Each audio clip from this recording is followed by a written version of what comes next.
Okay, whatever. Incredible. Okay, whatever. Incredible. Okay, whatever. Incredible.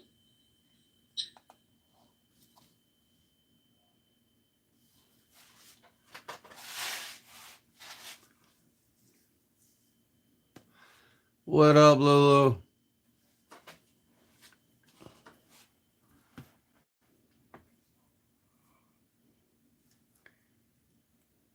It's not what I'm making, it's what I'm fixing.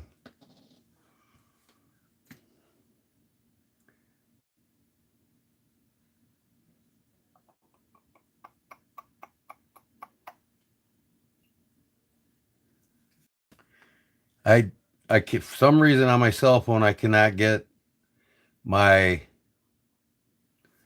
titles of my videos, and it doesn't want to work. I never seen anything like it on my cell phone. I can't get YouTube to go live after I create a thumbnail for what I'm doing. I can do it no problem on OBS, but not on my cell phone. My cell phone's like impossible mission. So I created a thumbnail with a picture of the watch saying, "Watch Wednesday," and that's what I'm doing. What up, Dwayne? So I'm this is Watch Wednesday for me. I'm going to repair this watch that I just got. It's a 1913 Hamden Watch Company out of Canton, Ohio. Isn't that beautiful? The spring is broke in the barrel, so I'm going to take it out and see what's up with it. It's not winding.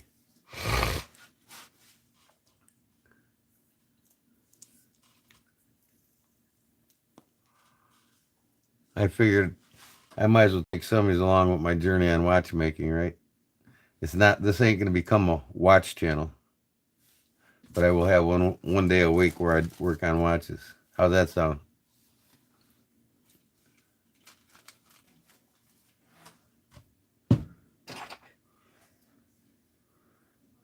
No, I didn't get nothing yet, brother. Take the hands off here.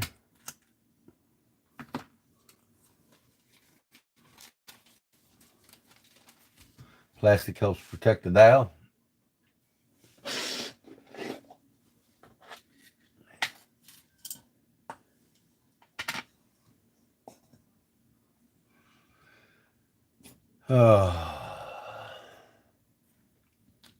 So,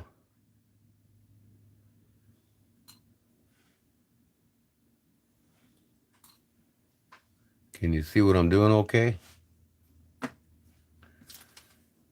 I didn't get Jim's yet. I didn't get yours yet. And I get everybody sent out.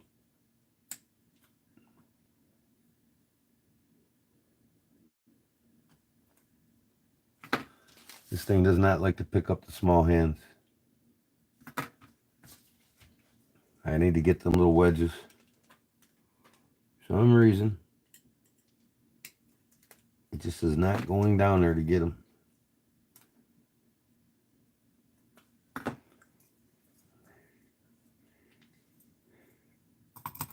So I got to use a 1/2 millimeter screwdriver, I think, to get them out.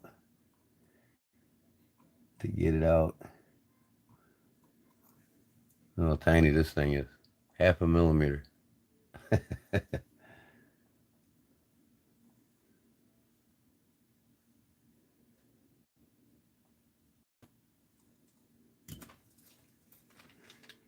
Oh boy. I gotta put on my big eyes. Just stop by to like, chat, have a fantastic evening, Gordon, everyone. You too, Jason. Thank you. Appreciate it. Come on off of there. There it is. That's one tiny hen. Okay. Now I can pick it up. Moving out of the case.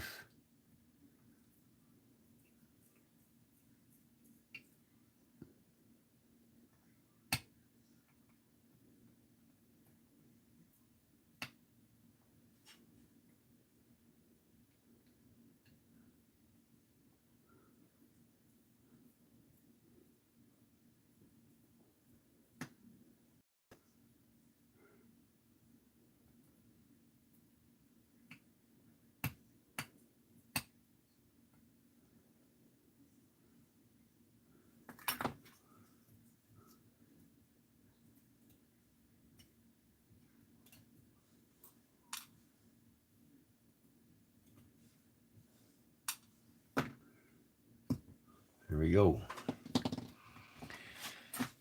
Fox and Tinley, yeah. Hello. Hello, Tinley and Tanner TV. Okay. That's out.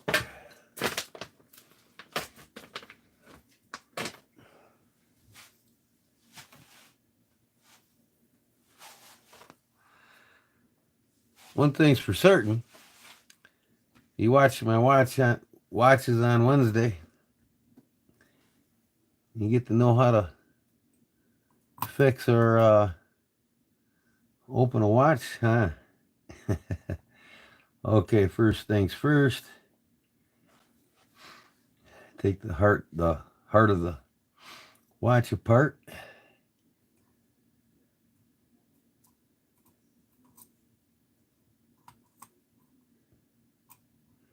I just had it.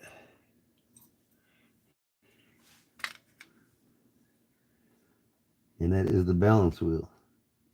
This is what makes the watch tick.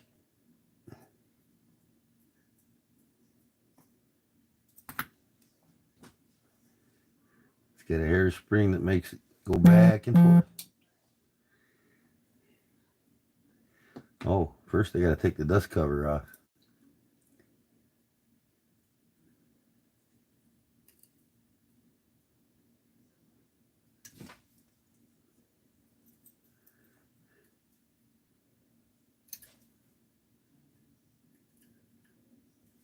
Oh, that's a dial. What am I doing? Come on. Oh, no. Come on. Let's get this dust cover off. There we go.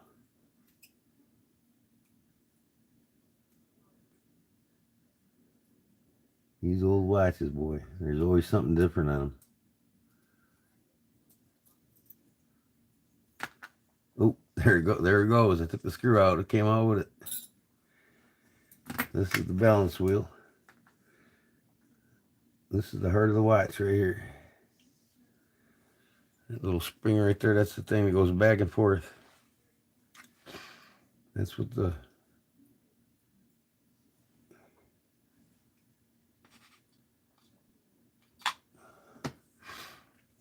Okay. Now I can take the...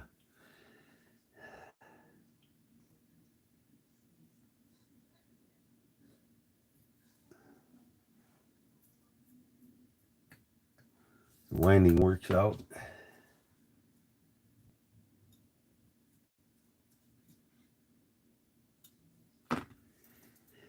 Come on.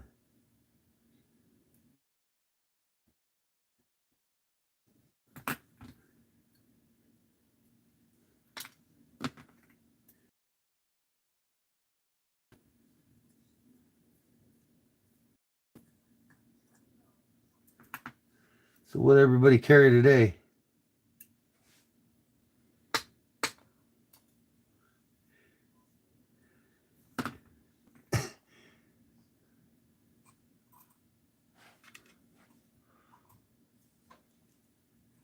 No, only you would break it, Justin, not me.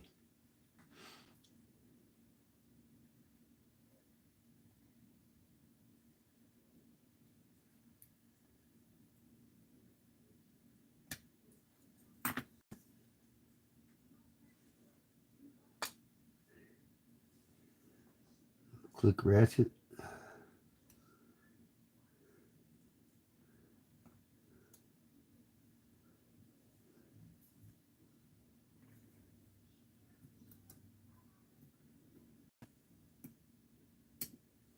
Doesn't launch on me.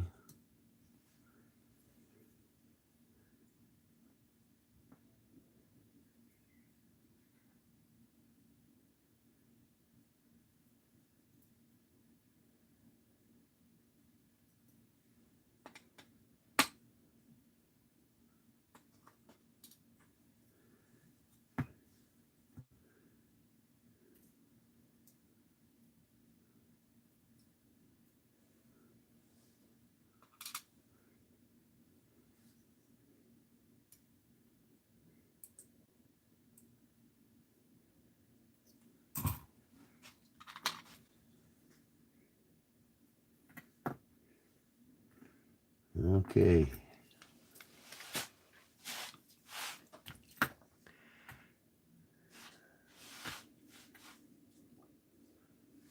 What are you talking about? Why don't you put some Crisco on your lips?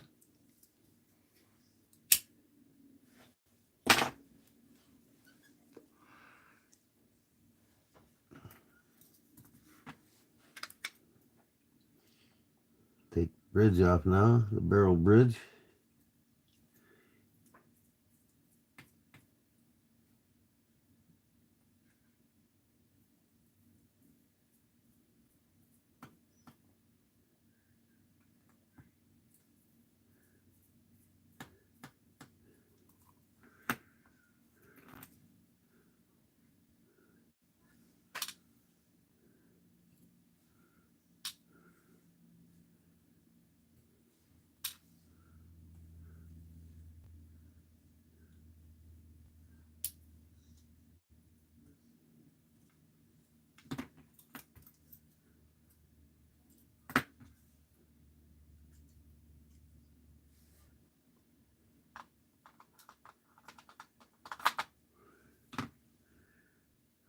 Okay.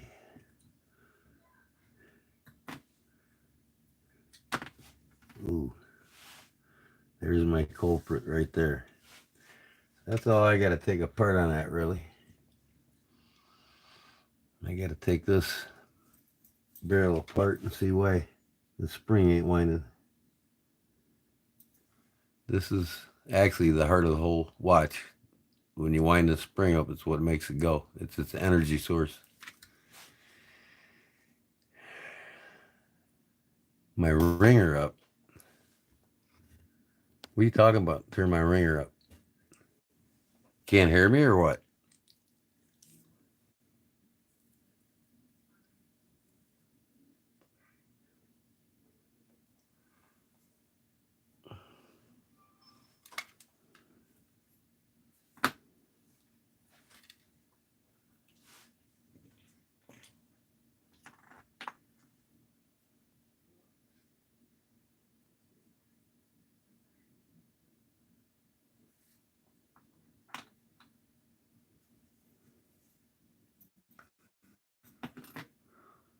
What's up, Fat?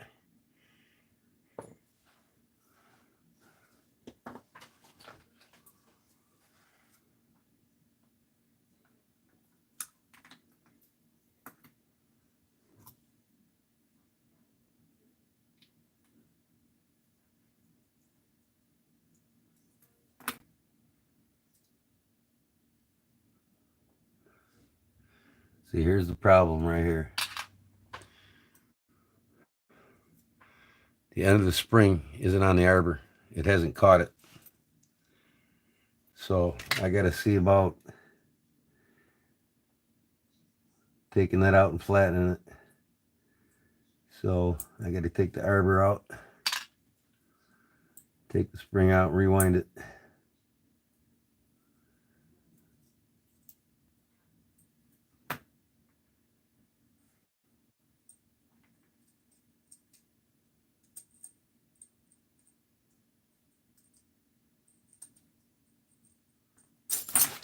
There she goes. She flew on me. I knew that was going to happen. Oh, it flew to the floor. My tool.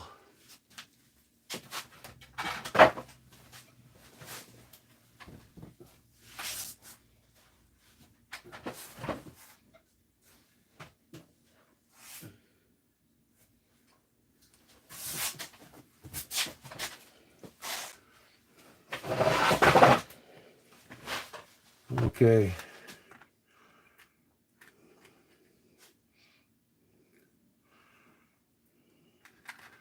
Now these springs should be flat.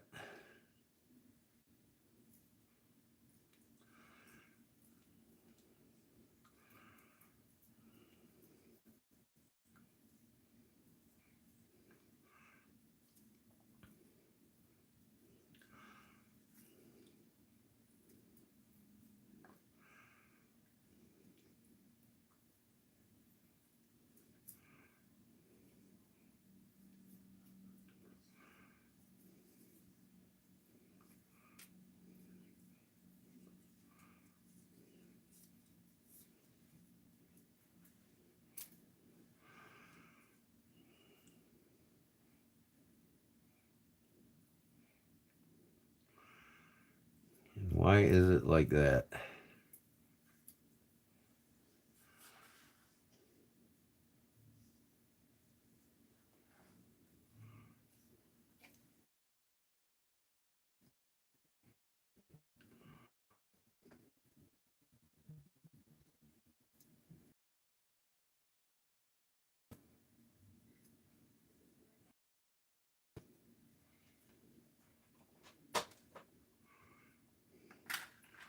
Oh, it's pretty flat.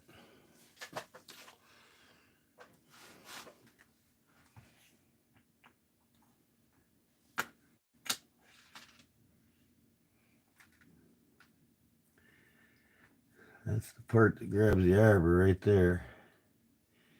And it needs to be flattened out. G2G, try and be on later. What's that mean? I have no idea.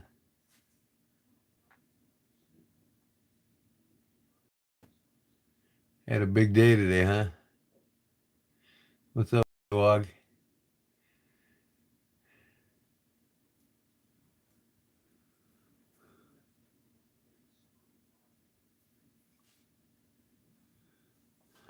See, this thing here has to be flat to grab that arbor.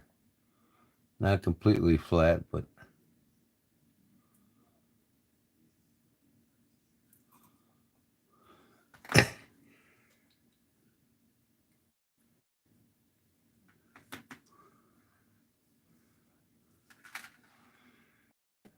there's a catch on this arbor that the spring catches.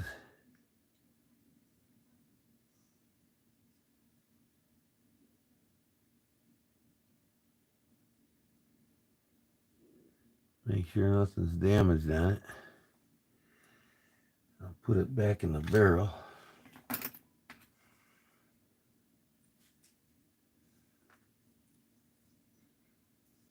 Okay.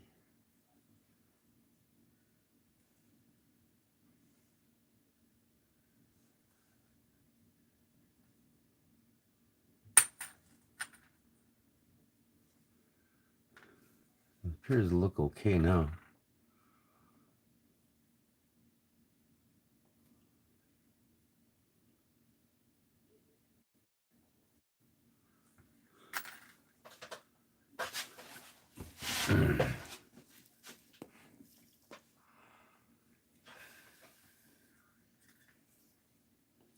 I bought this watch yesterday for $30 at a consignment shop. $30. So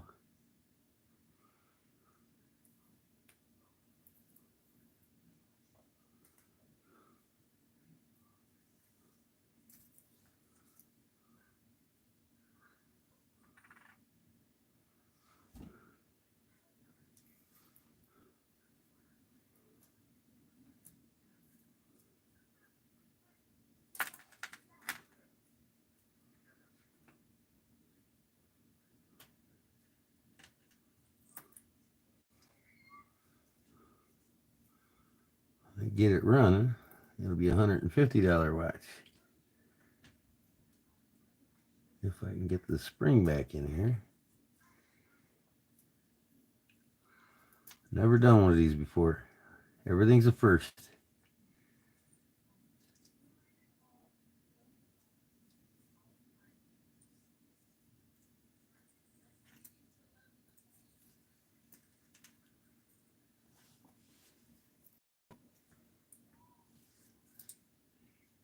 Come on.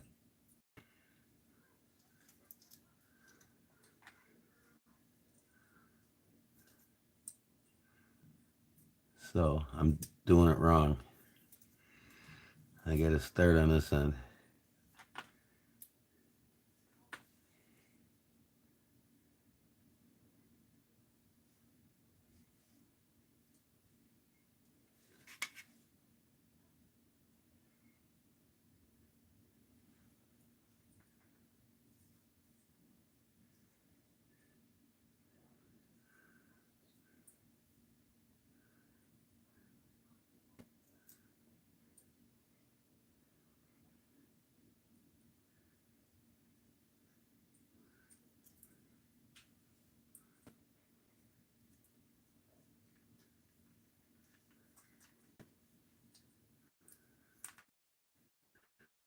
Patience when you do this shit.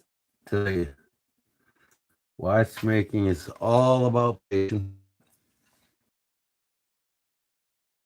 The casino forced her to stop. Cast. Yeah, I just had to replace the battery.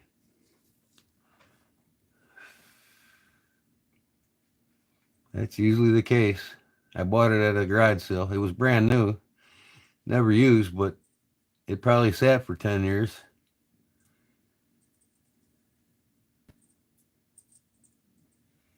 No doubt.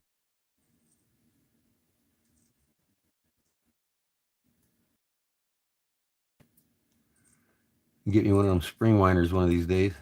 $700. It comes with all the different size spring winders.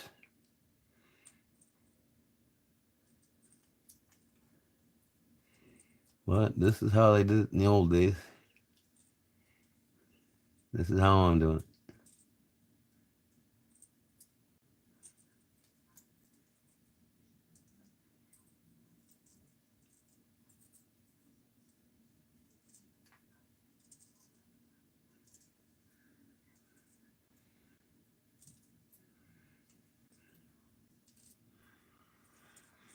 What's up, Paul? How's it going? It's Watch Wednesday, y'all.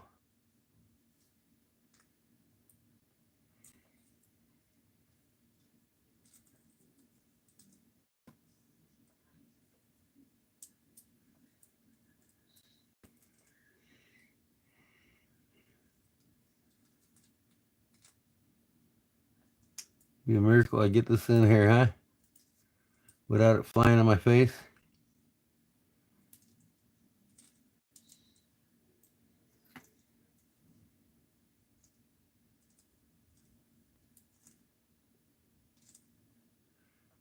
Just working in there a little at a time. Puts itself right in there. That's it. It's in there. Now, here's the thing.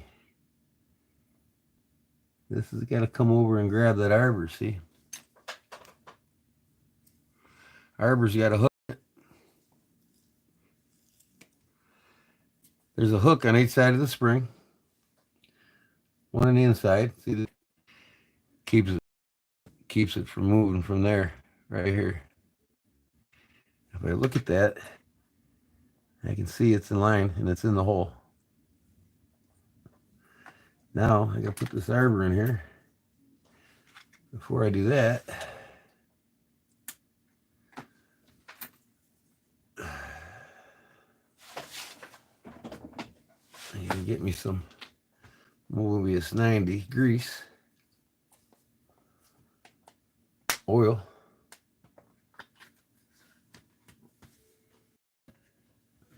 See, I didn't have to take the whole watch apart to get that spring barrel out.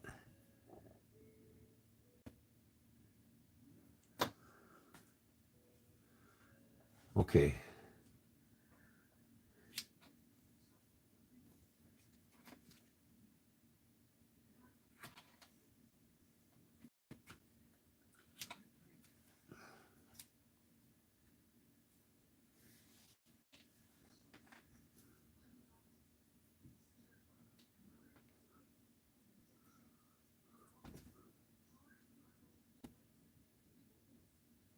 Come on.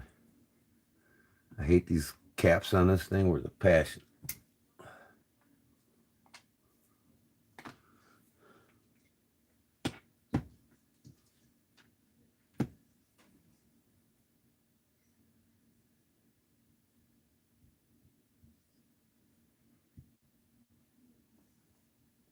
Huh, a little too much there. Oh well.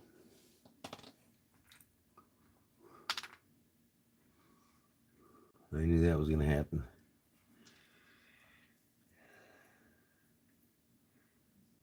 Always thought it would look cool.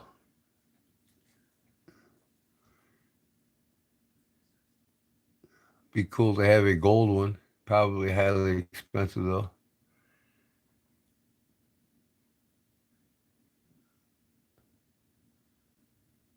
But you always wanted a pocket watch since you was a kid?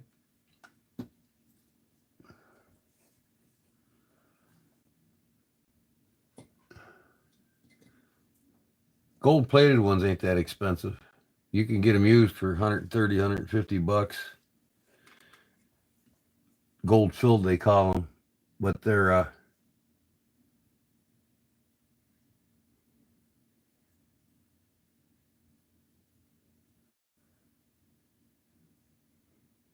when it says gold filled, it's actually gold plated. Inside the case, it'll say guaranteed 10 years, 15 years, 20 or 25 years. That means how long it's going to take for the gold to wear off the case. That's too thin. That is too thin.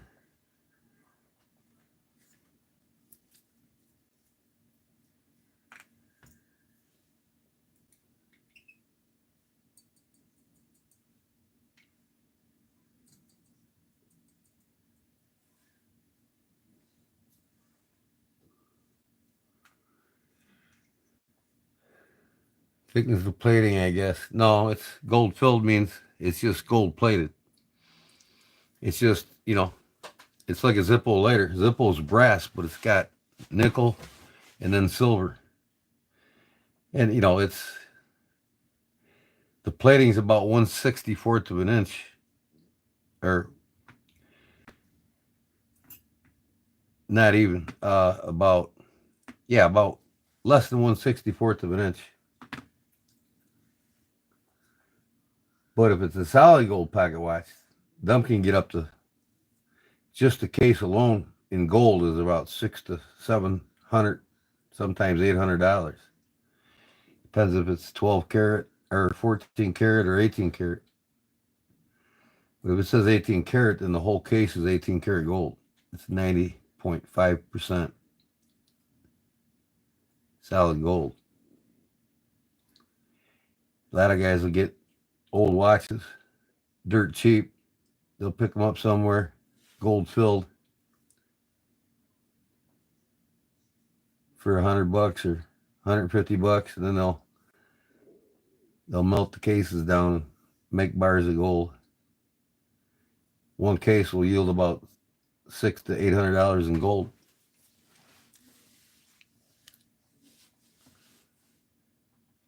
No, if they're below 20, they're not gold. On eBay, they know it's gold. Believe me. Like I said, if it says like this here, the back of the cases will always tell you what it is. Yeah, I know you just can't see this, but it says usually the maker of the case.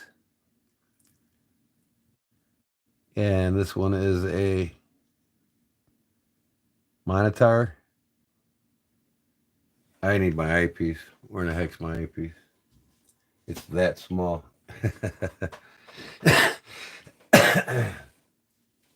Where? Oh, here it is.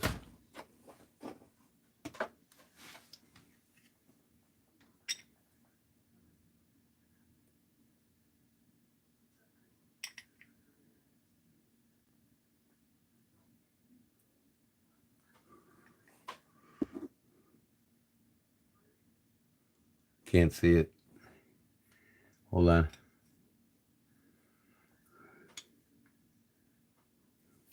What the heck is in my light? Okay, this one says monitor warranted 25 years. That means this is gold plating and it's warranted for 25 years. So 25 years before this gold plating on the whole thing starts to wear off. As you can see here, it's shinier on that side than it is this side. Because it's not war, it's just tarnished more. This doesn't see the sun or the oxygen. But it's gold plated. And you probably got gold plated, gold filled watch cases, or you probably got about $10, $14 in gold on it. But if this was solid gold, just this back alone would be worth $200. That means everything. The front bezel, the case, that's all solid gold. 90.5% solid gold. Because they can't make the case strong enough with just the gold, so they got to use 5% nickel or whatever they use. But it's drawn out. The 5% nickel is drawn out when you melt the gold out of it. Silver pocket watches? Well, it's not. Gold has its market value. And if you know the market value, silver's like, $39 an ounce versus gold's $14.35 an ounce. $1,435. Maybe it's less, $13.75. Big difference in price. I mean, silver pocket watches, you can get them a dime a dozen, $15, $25 a piece online. And it's not about, the biggest factor of all, is it a gold or a gold filled? And you got to know what the different markings on a case mean when it comes to gold filled, which is basically means gold plated. I don't know why they call it gold filled when it's plated, but that's what the watch market calls it, gold filled. It all comes down to this: the movement, the maker, how decorative it is. I mean, you see this one here, four of the finest watchmakers in the United States. This watch was made in 1913. This one 1906. This older than that one. And this is my running pocket watch. This is the one I use. Take the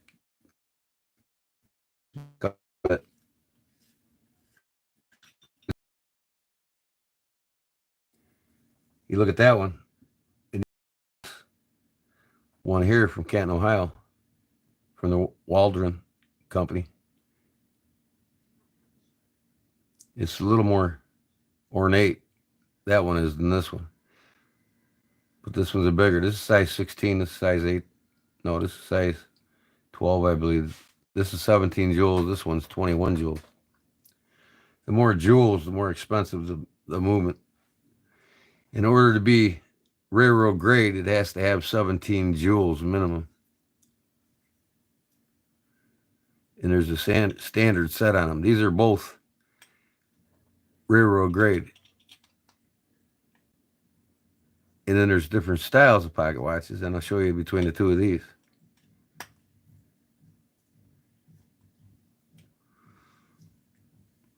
This is a Watham.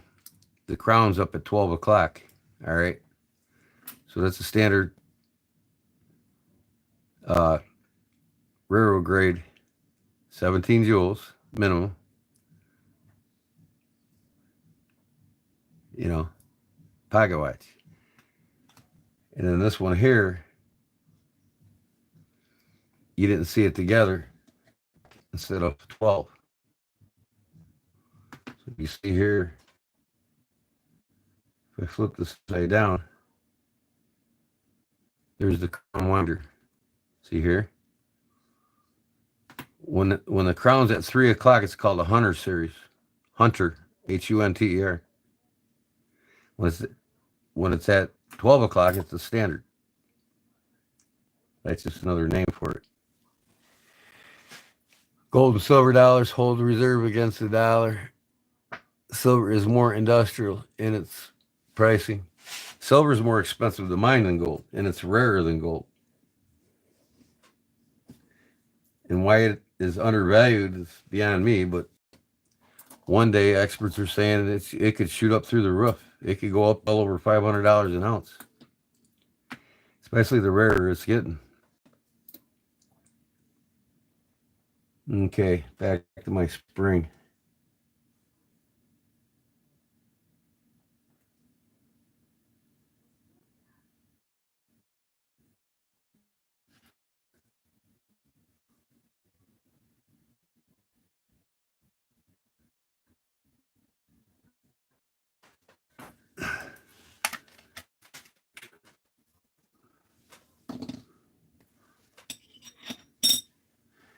You know, I mean, get these things working for $30 is a good deal. And like I said, it's not a solid gold. It's a gold filled.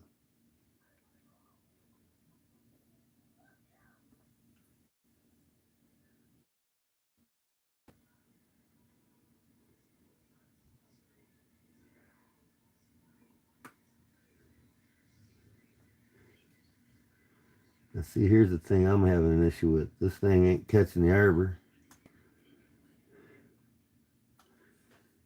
So I don't know, since I'm new at this, do I have to pull this out? I think I got to straighten it even more.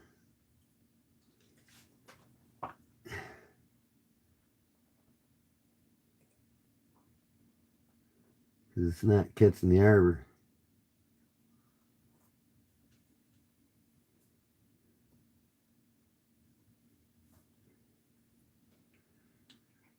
I wish there was a way.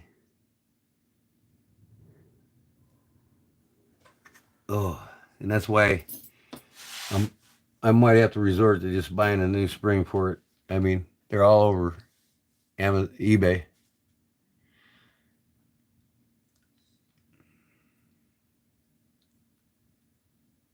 About gold and silver dollars. Let me see, Paul Hensman.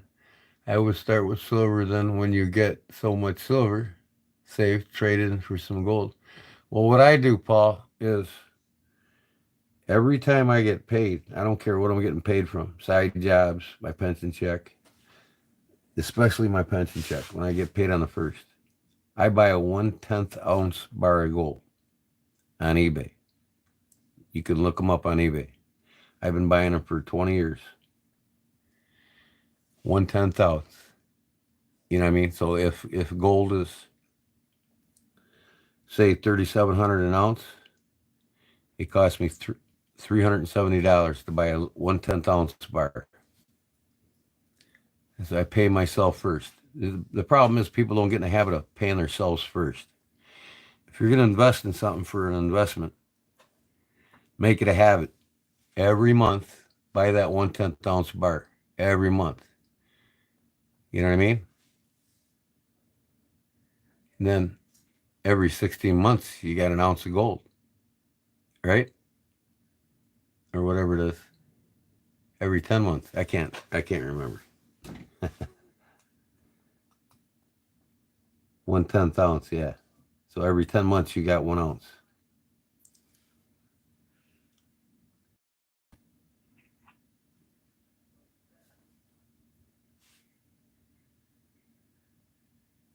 Paying yourself first. Always pay yourself first. I don't care if it's gold or in a retirement savings account or an IRA account, save the money. Was it $37 a week out of your paycheck? At the end of 12 months, you got enough to buy one IRA. Buy an IRA each year of your life. Now you can get unlimited IRAs. You can get a dozen of them a year if you want. But on just one IRA, when you turn 70, you're going to be worth $1.9 million just off that one IRA that you buy once every year. Because every year you buy an IRA, it starts collecting what's called compound interest. So if you gain 1.3% interest on your first purchase of the IRA, the next week's 2.6% on that $1,000 IRA. The next month, double that. The next month, double that. The next month, double that. And it just keeps doubling and doubling and doubling until you're 7 years old on one IRA. It's called compound interest. And, a couple of IRAs can get you well over $4 million by the time you're 70 years old. It costs you $75 to $80 a week to put the money away for it. And the younger somebody starts getting an IRA, the more compound interest, see? The more money. So if you start your kid at the age of 12, put money away for him for an IRA, and then when he turns 18, teach him about it. When he starts putting money away in that IRA, just from them 5 years of 13 to 18, he's accumulated $1.5 million more dollars on that one IRA than he could have himself if he started at the age of 18. So people just don't realize the value of an IRA and how effective it is to accumulate interest through compound interest. It's one of your best, biggest, safest investments there is.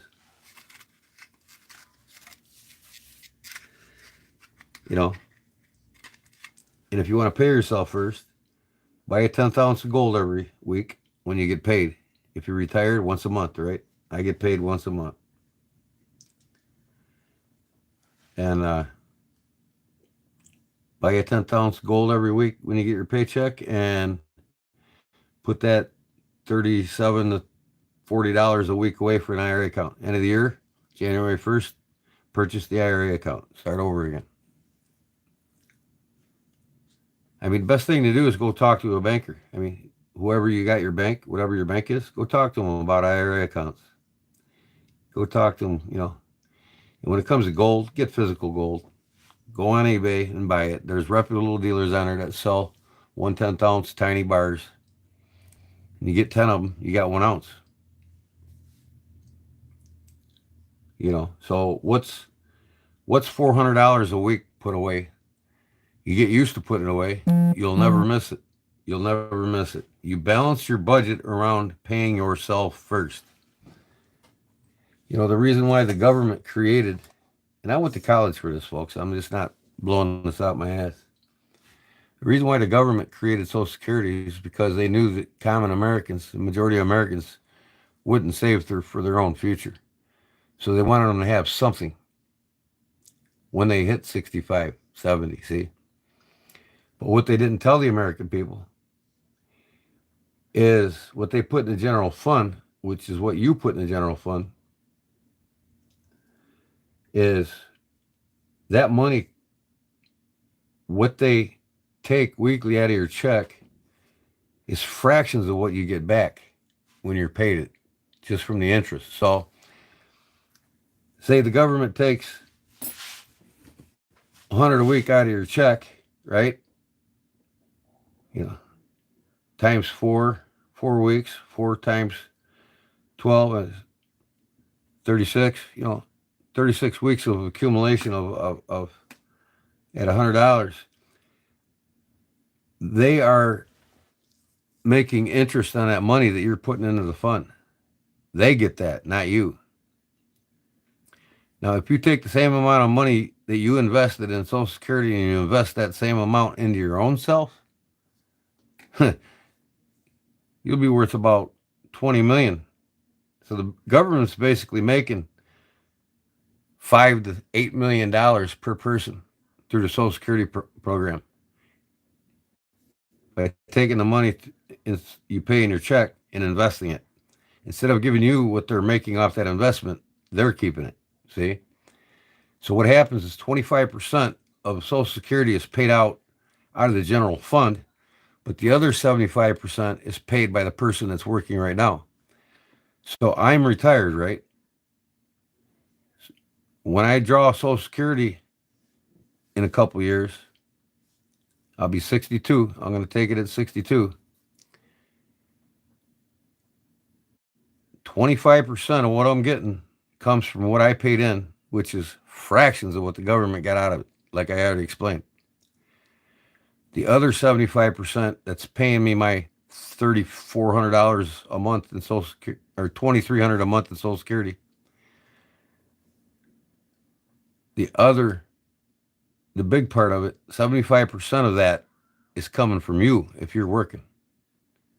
It's coming from the working people.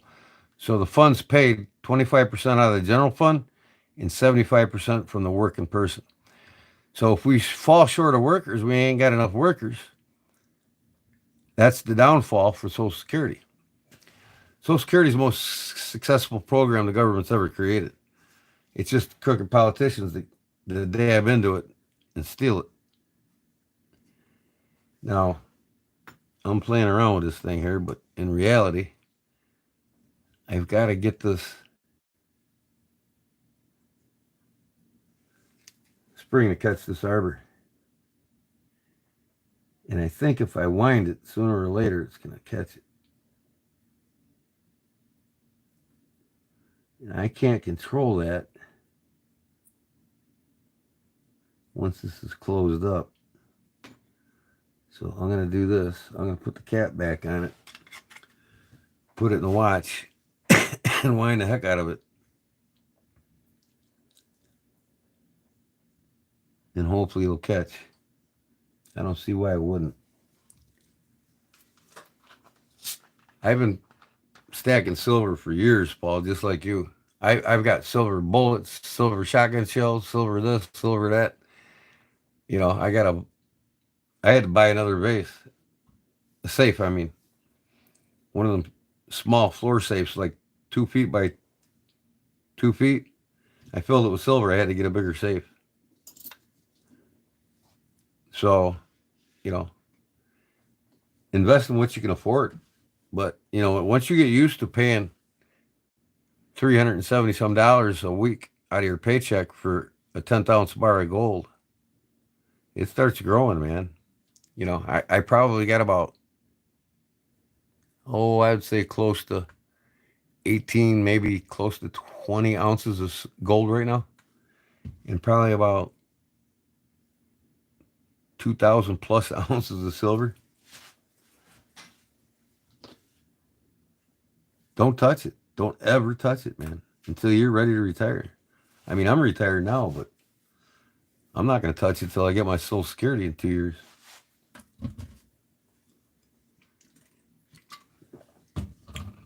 And even at that rate, I'll probably only sell half of it. Take the wife to Europe. Do some fun things with it. You know, I could die a week after that and not be able to enjoy it, right? So, that said, I'm going to put some more oil on the top of it. I got enough on the spring.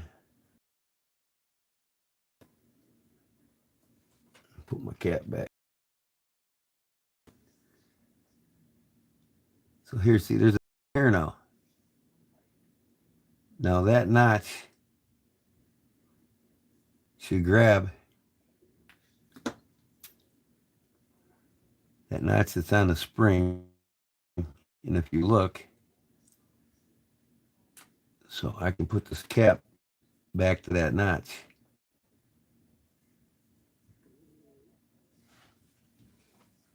What am I doing? I got it on top of the tool instead of on the tool. This is my cap snapper.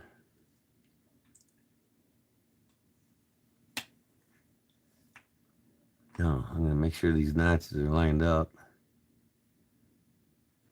And they're not. So that means I need another finger condom. Put another condom on my finger.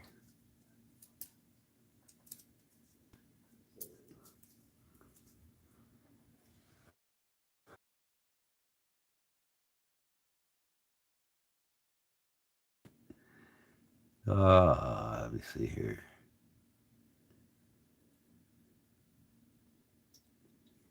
I gotta come a ways here.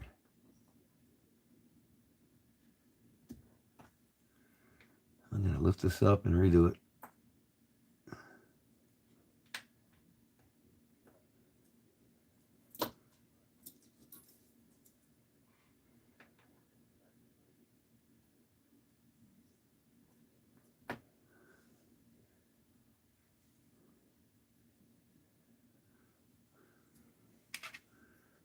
Okay, where you at, you little devil? Right there.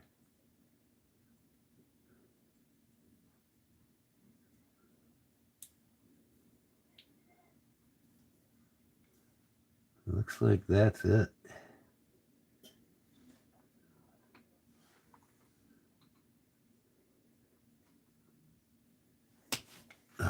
There, it snaps that cap back on, see? I think I'm set. Hopefully this bad boy will wind back on, huh? Now, shits and giggles.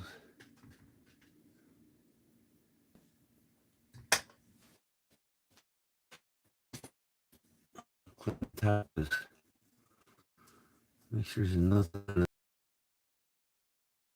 gets back in the watch.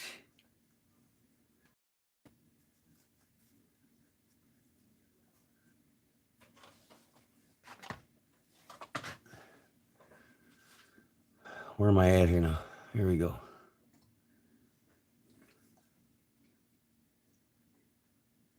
Ooh.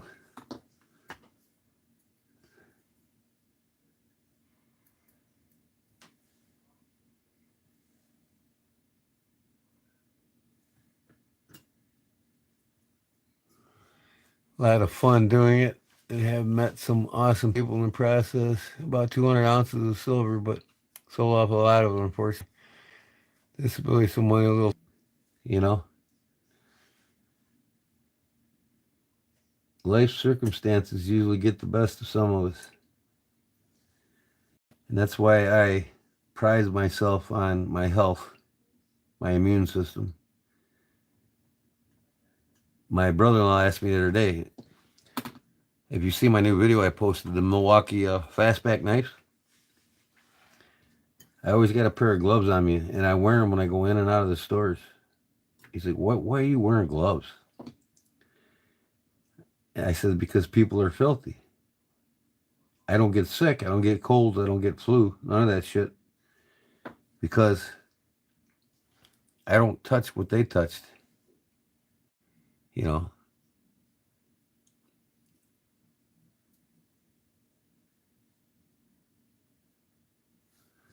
So I'm going to get this thing out of here. Put it back on here.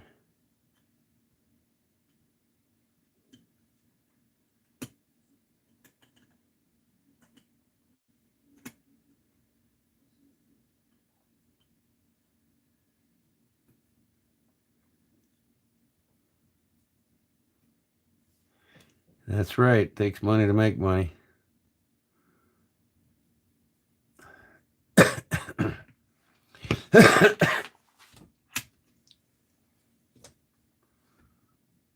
So just do the best you can.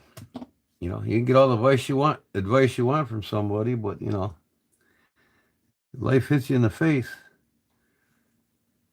That's all there is to it.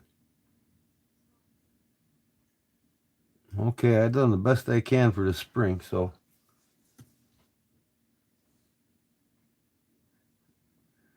if this doesn't work, I don't get it to catch, I'm not going to mess with it anymore. I'm just going to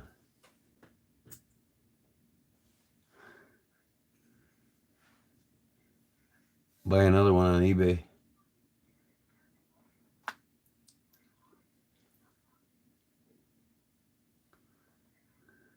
Now I gotta put this thing back on.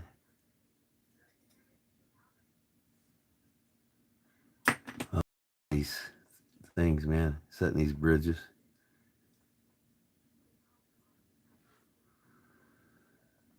Okay. So what I gotta do here now is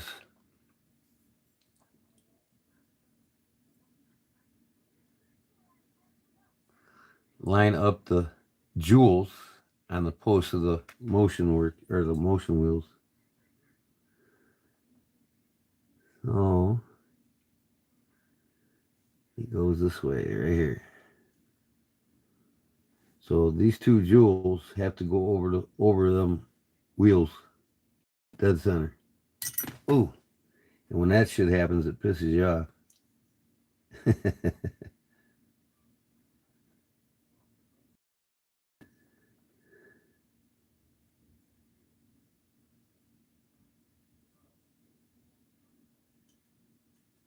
So I just give it a little shake. It feels like it went down on it. Not yet. When you put your wood peg on here like this, move the wheels and see if they all turn. Nope, not yet.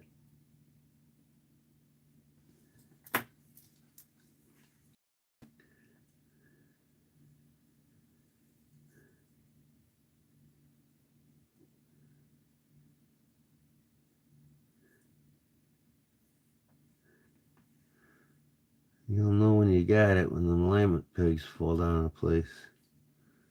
There we go.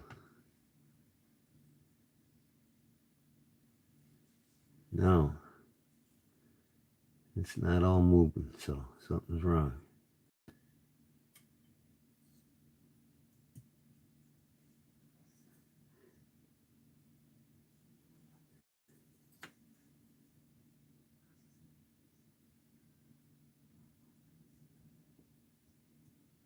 They gotta be centered on the jewels below and the jewels on top.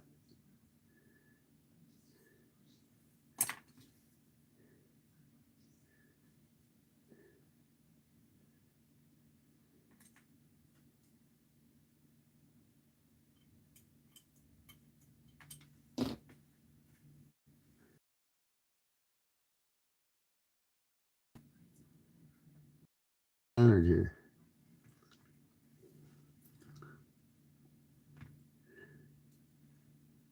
I don't get it.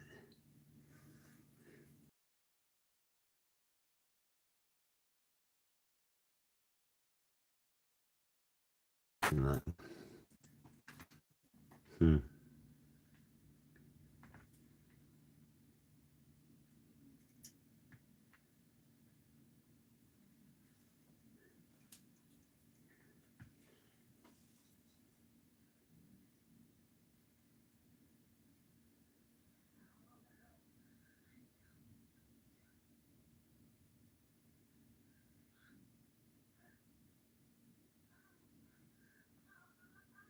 Oh, I know what's happening.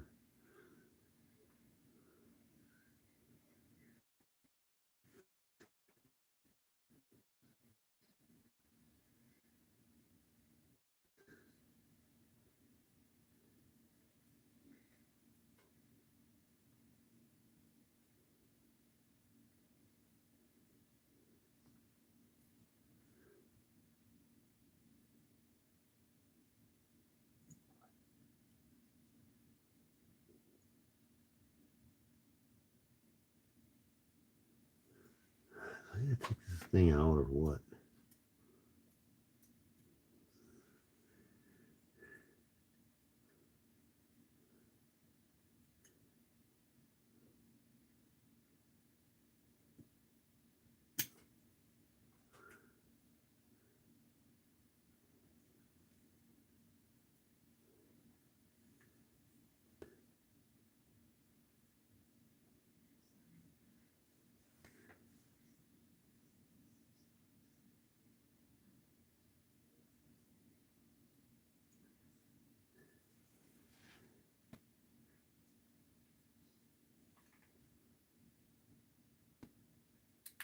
Oh, come on.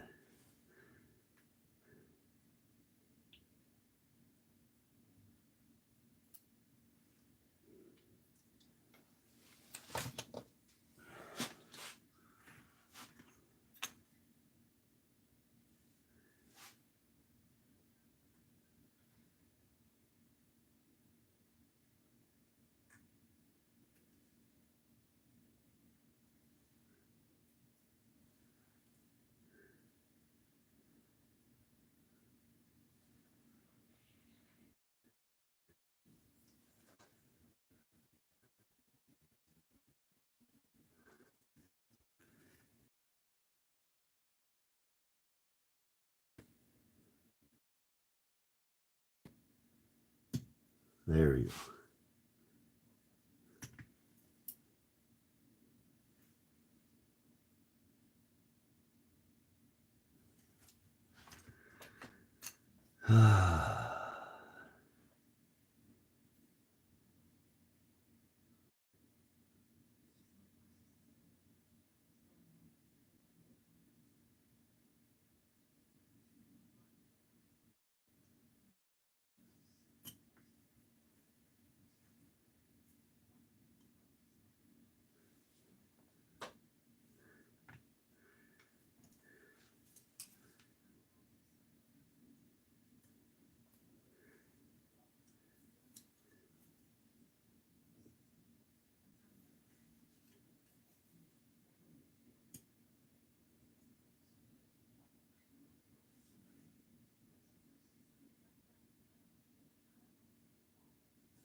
Okay, it appears to be working.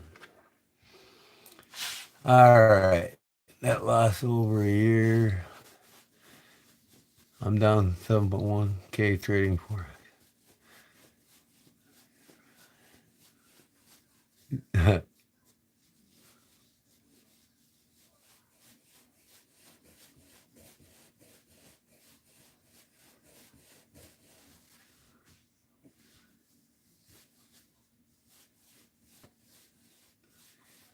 Yeah, I mean, that's Paul. That's why you have to have a diversified portfolio, you know. Just put all your eggs in one basket, meaning in higher risk investments, you know. You got to have it in different commodities, whether it be gold, silver, treasury.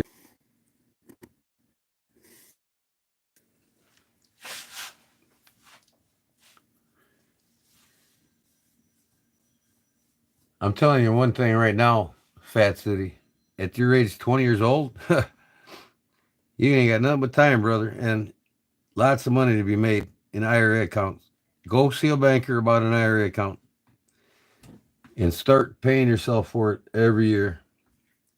And when you retire, 70, when you want the full benefit from the fund, you're looking at $4.5 million just on one investment, one IRA account every year.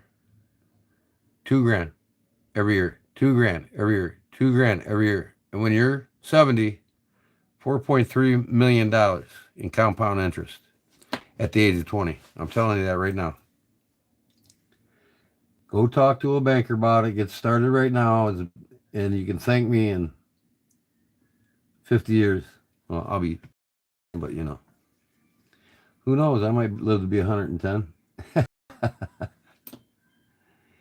But okay, get the rest of these things on here now.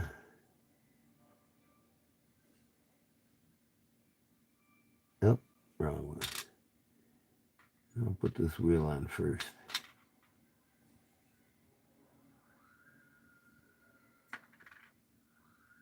The screw's trying to elude me.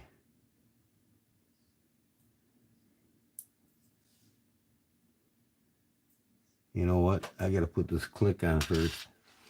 This is the toughest part of the whole watchmaking right here. The click. Between it and the spring, The good thing about this watch, it's got an integrated spring that's tight in underneath, so the spring will never fly on you. But it's always the click that likes to fly across the room when you're taking it apart, especially if you got tension on the barrel. And I don't know. Now what I got to do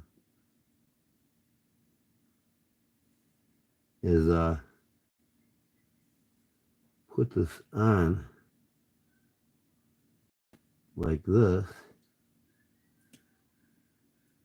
and the spring is on the opposite side.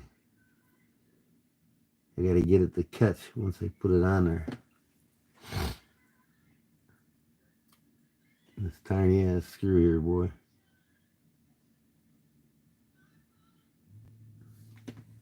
The head of that's like 1.3 millimeters. It's tiny.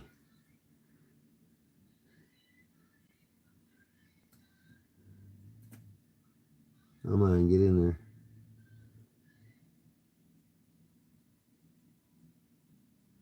Starting these screws without having shakes in your fingers.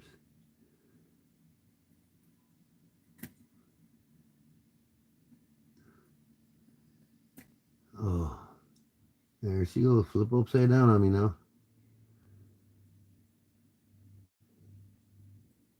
They always make it look easier on video.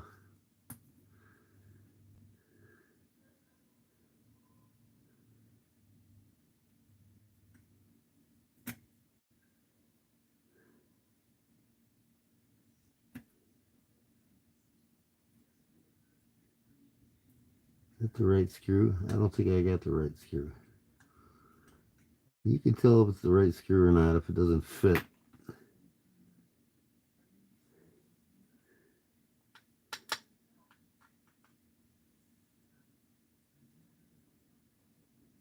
But that's a flat one. What's this one here? Oh, where did it go? Come on.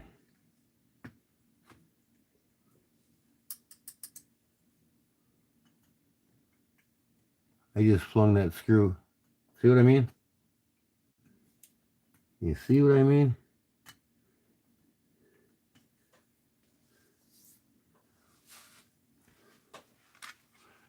I will never find that screw if I did.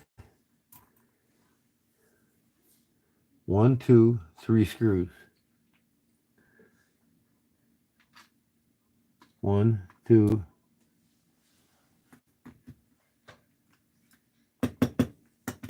All right, where's that screw? My God, this is gonna put a halt to everything. Oh my God. And see, this is why you got this mat. So you can see everything that falls. But if your tweezers launch it, you have no clue where it goes. You can see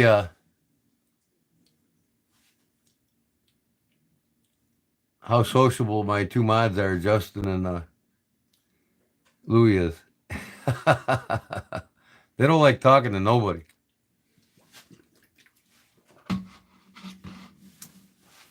And they definitely don't like watching me do this watchmaking.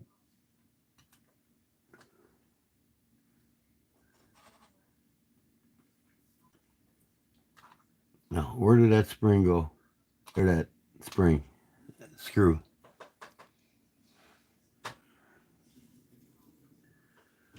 Oh my God, I hate this. I mean, this is absolutely asinine.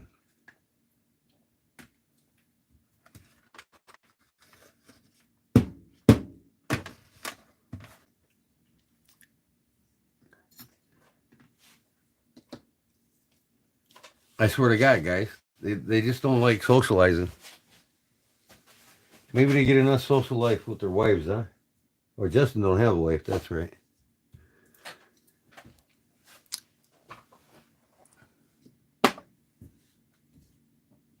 Okay, it's not there. It's not there. Are you kidding me?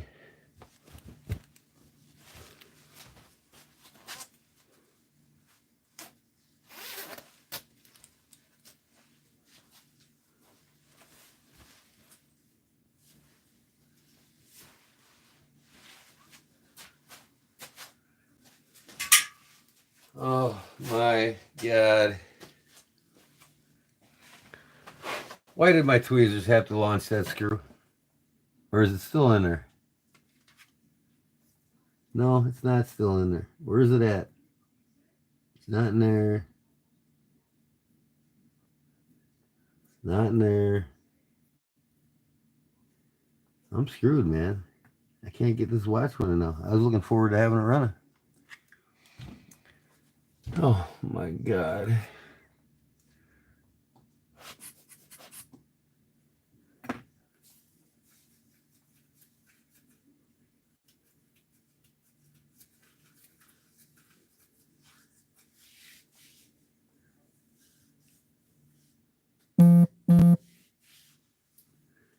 You'd be so frustrated trying to do this. It is frustrating at times. I mean, where could the screw have gone? I mean, how far can a pair of tweezers launch a screw? I mean, sometimes it's just around, it's just hanging out somewhere. It's not in the movement, that's for sure.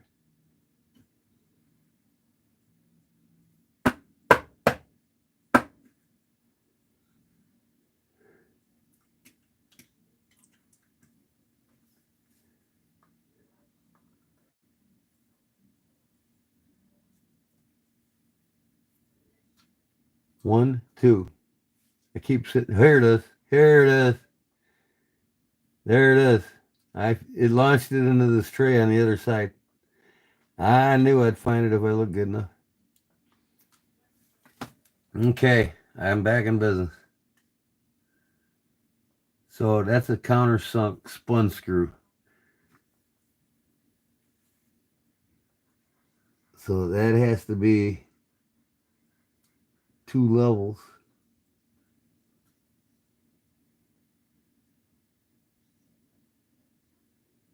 That's countersunk.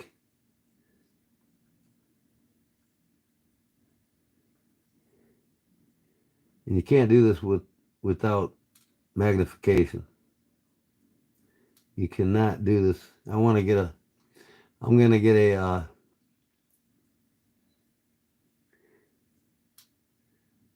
going to try this one, I guess. No, I just tried that one. Try this one. Oh, there it goes again. See that? It flung it on me. I think that one's it. Yeah. Man.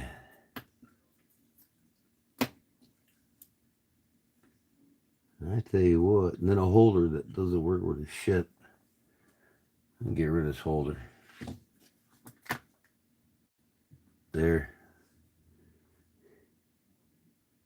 Now where am I at? On the click.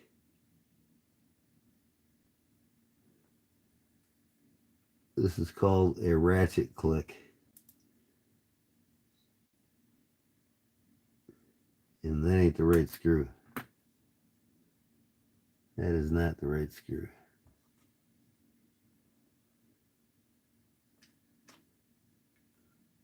Is he going to come out for me?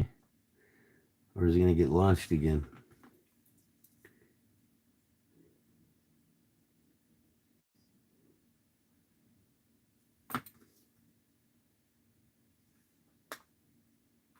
This has got to be it. Maybe not. It sure looks like it. One of the three is it, I know that.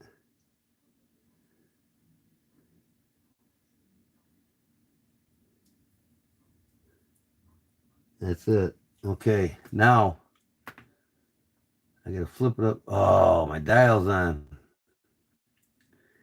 In order to do this, I gotta take the dial off. Okay. Well, loosen the dial screws on the sides.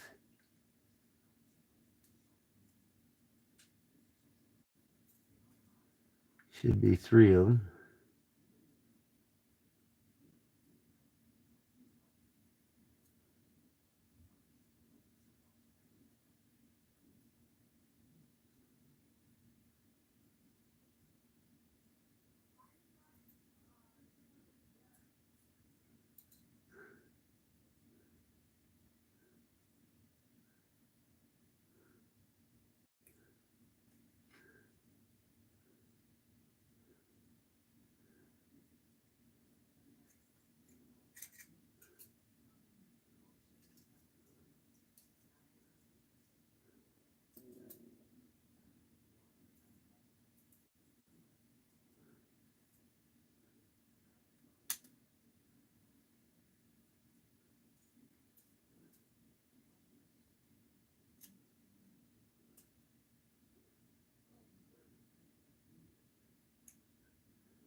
Okay, now that click spring,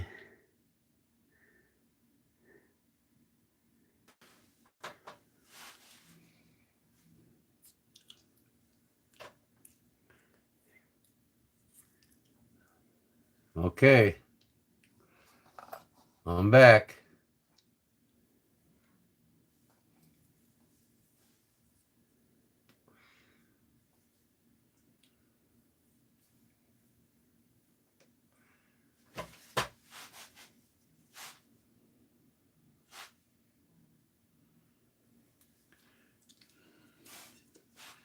Yeah, we got to maintain your health insurance.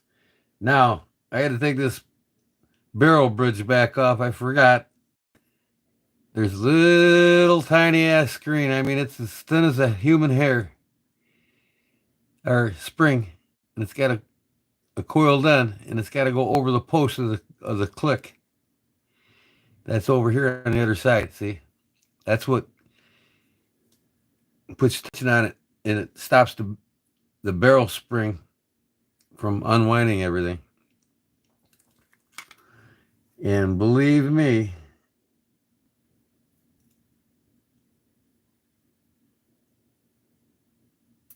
it isn't easy to do.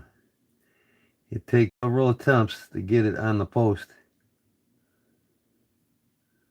especially when you can't see what the hell you're doing. I mean, I can barely see this, guys. I can barely see it.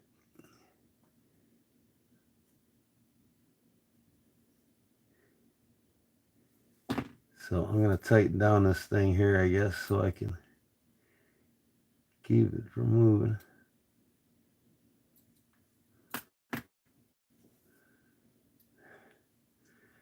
It took me about 30 tries last time.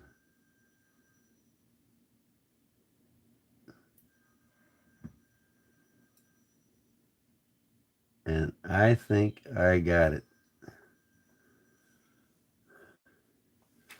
I'm going to look my magnification.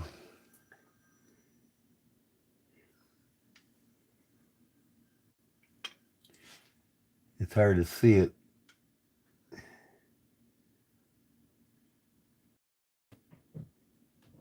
I got it. By golly. Now I can put the barrel bridge back in. There she is. Works perfect. I'll be damned.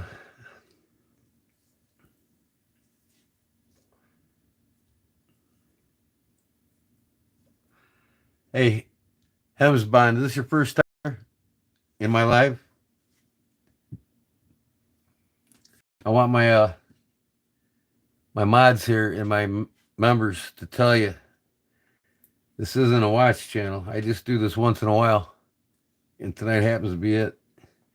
I'm limited for time right now on my YouTube channel because I've got some big side jobs I'm doing right now, and that's during the day. Finishing up a gazebo right now. I'm putting fascia soffit on it. Get it done. And then I got a metal roof to do after that, so I get very little time to be live anymore. So it's usually, this is my knife. It is a knife channel if you're into knives, and that's why you're here. And I get this back together. I'm gonna talk a little bit about knives. What'd you all carry today? You get anything new? Anything new?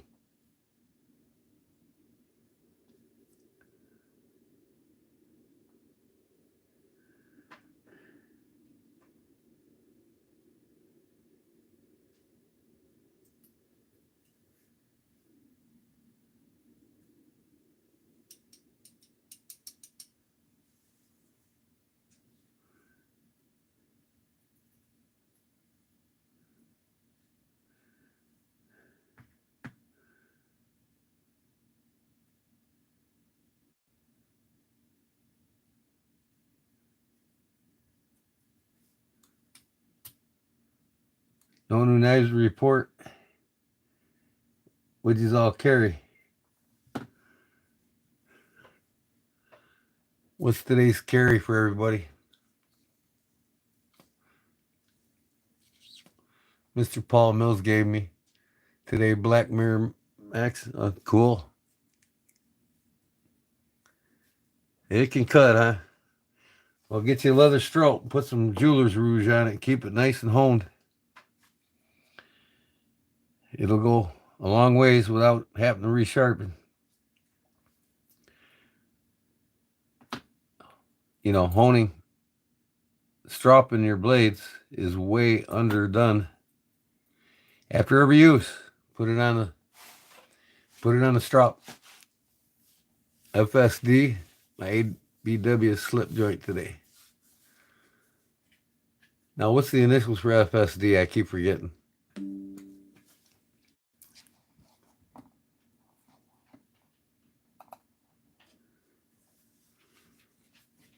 ABW. What are them? I'm bad with initials on knives. I know my knives. I can't relate the initials to them right now for some reason.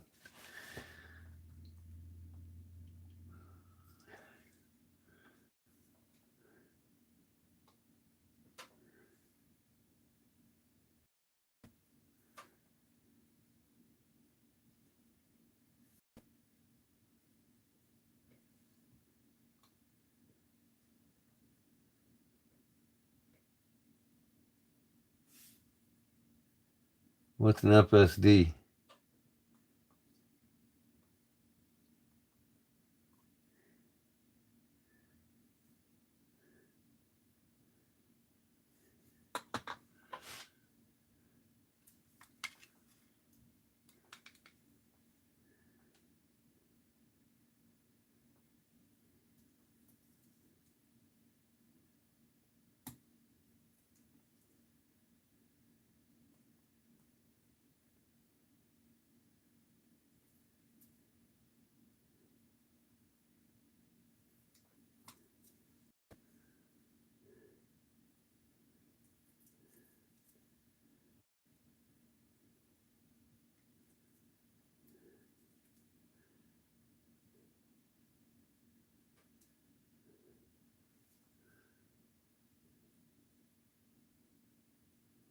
That's not good.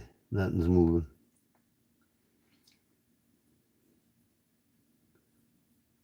Something's not lined up. You don't crank these down until you make sure it's lined up.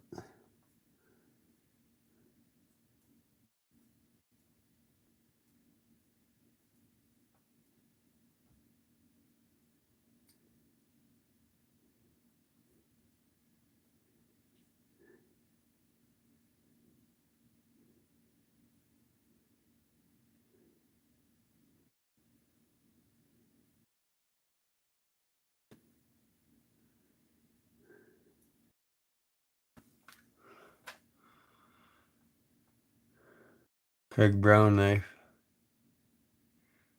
CNC, not sure what stands. CNC knife, cool.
I just don't get this.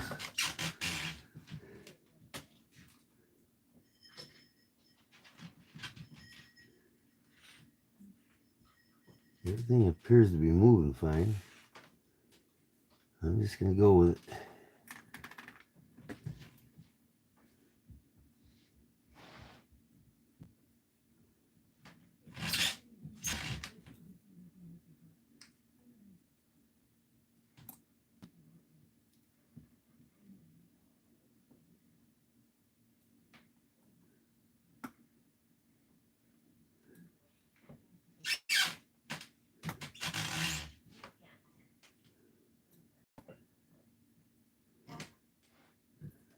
Man, nothing's moving now. Come on.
Man, these fucking jewels are just so tiny.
Oh, that's nice.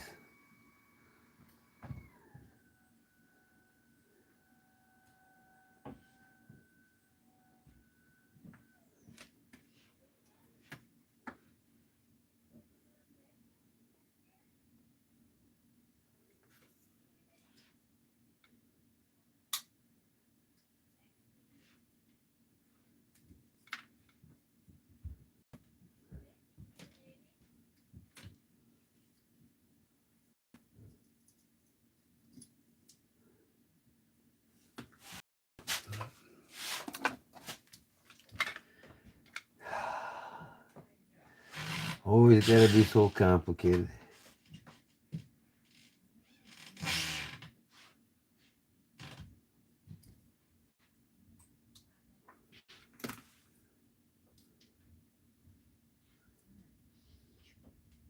Always gotta be so complicated.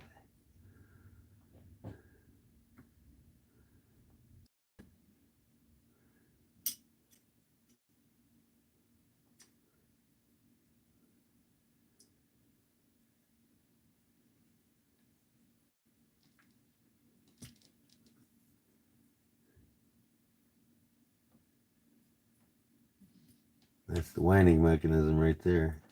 The winding works, they call it. The winding arbor. Okay, now all that's out of my way.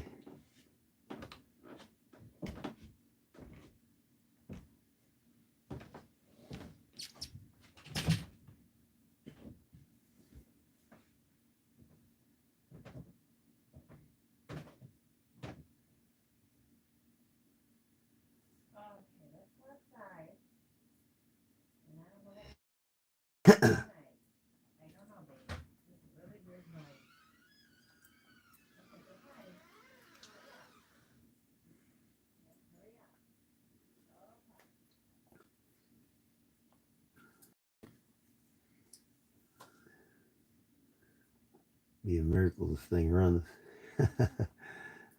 Jacking with it so much. Okay, that seems to be in the bridge okay.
Yeah, that's upside down.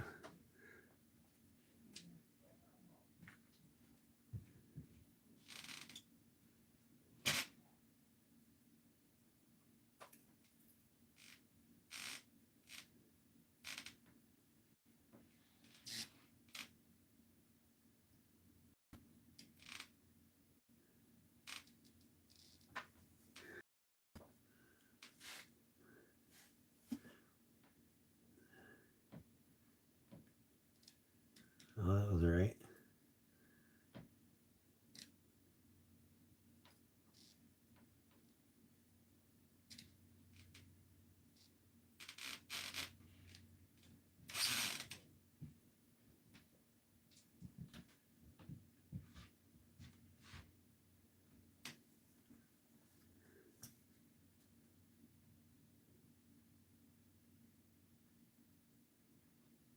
You get them things in them little tiny jewels.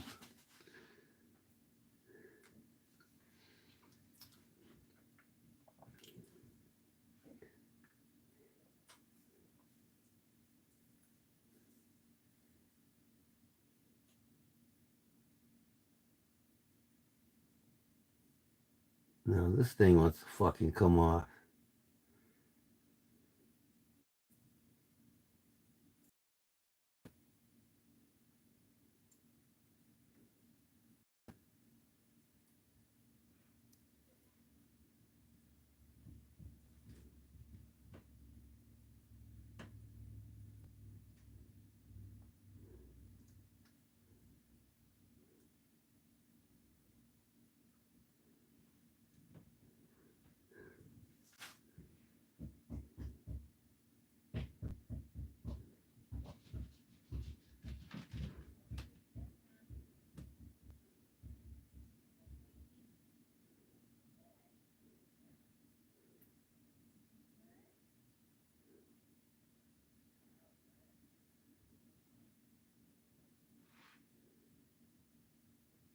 won't stay because I gotta have it on a stand. This rubber's pushing it up.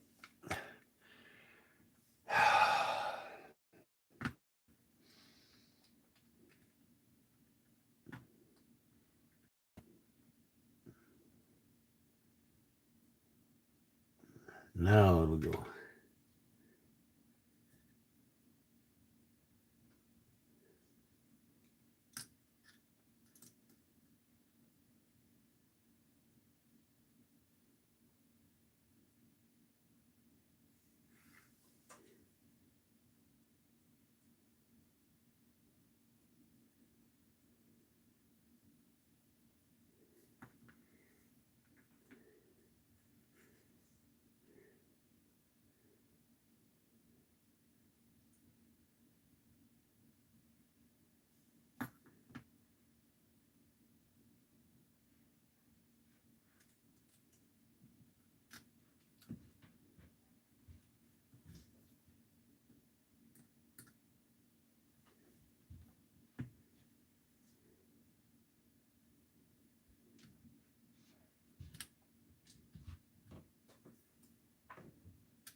Patience, people. Patience.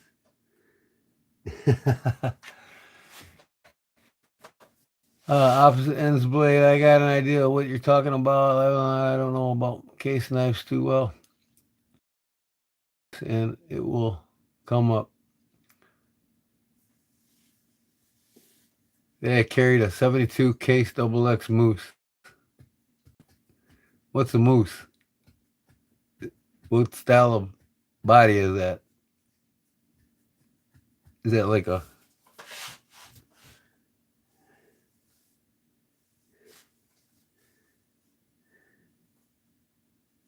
Is that like a hunter?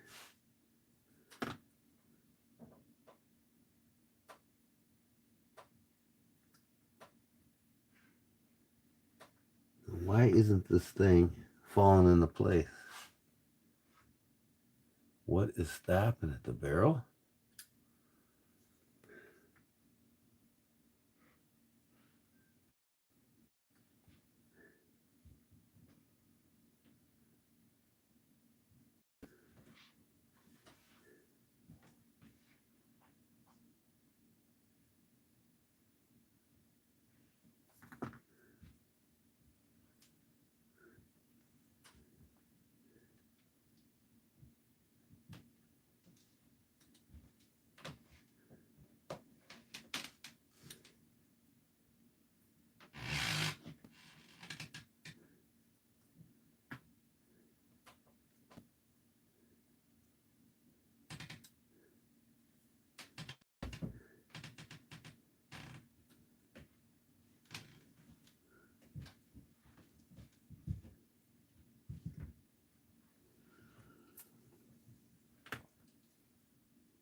Why am I having such a hard time with this? Yesterday I flew right through it.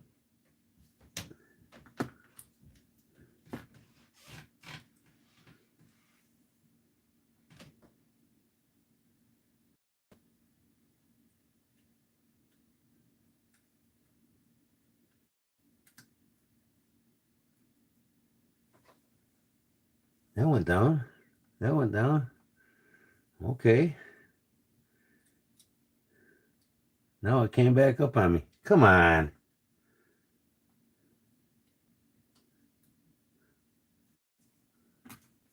It's this arbor nut here, or shaft.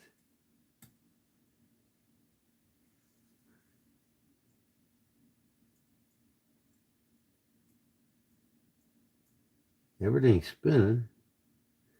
I'm going with that. Will this be it? Can I finally get this thing together? I think I got it in another 15 minutes, folks.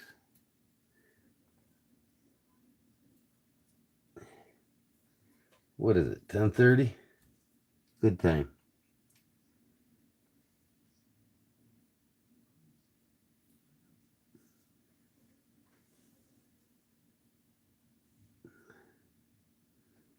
See if I can get some wine out of that spring.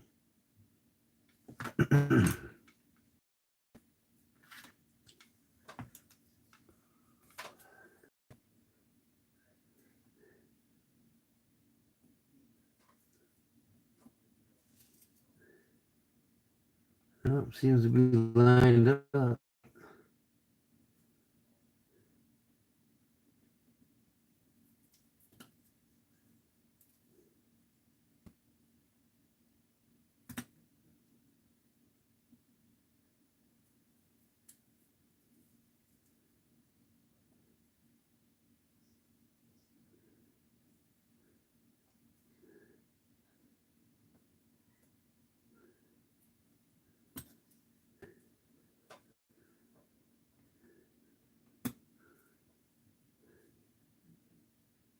No, it doesn't.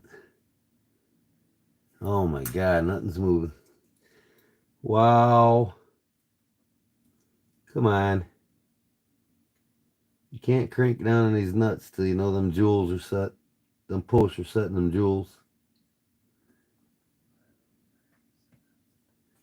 You'll bend it, the shaft of the wheels, and then you're screwed.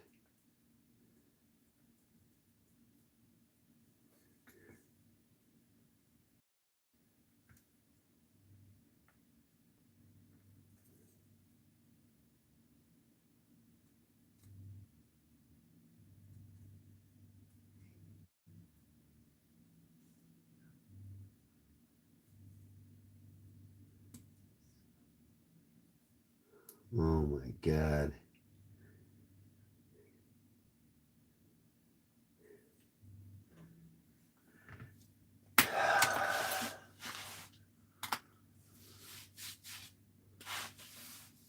Right together makes it more valuable, I'm sure. Sheath on a moose. Yeah, condition everything.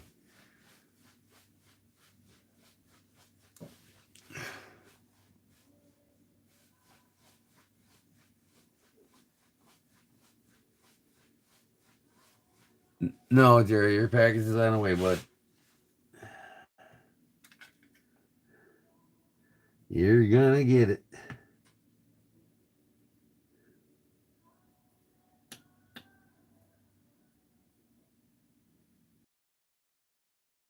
Fucking post office just pisses me off anymore, too.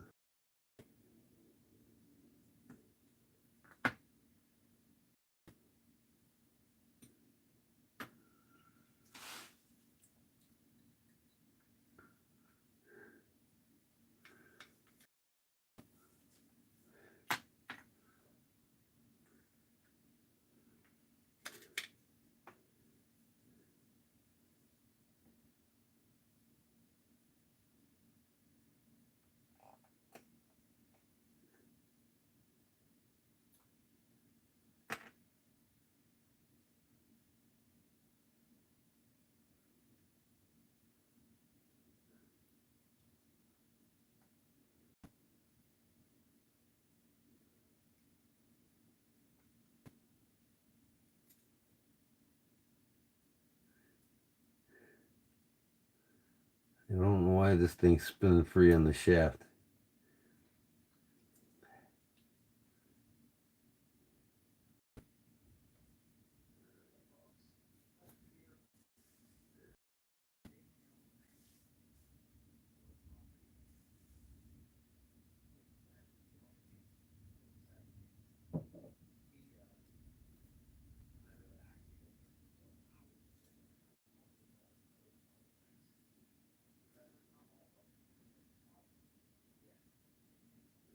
Well, it is what it is.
Mission fucking impossible tonight, man. I'm telling you.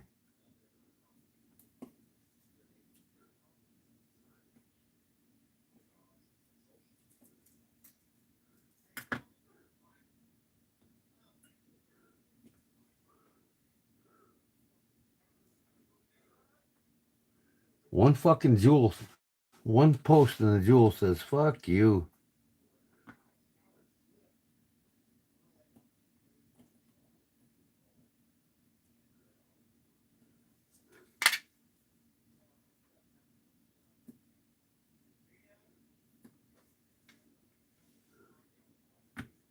Now what the hell? 1, 2, 3. Okay.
Put this thing together. That's it.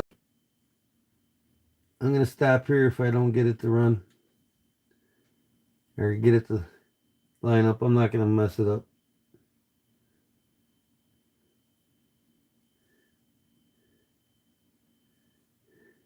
Be done in 10 fucking minutes. I'm done messing around with it. I'll work on it some more tomorrow. Limited time.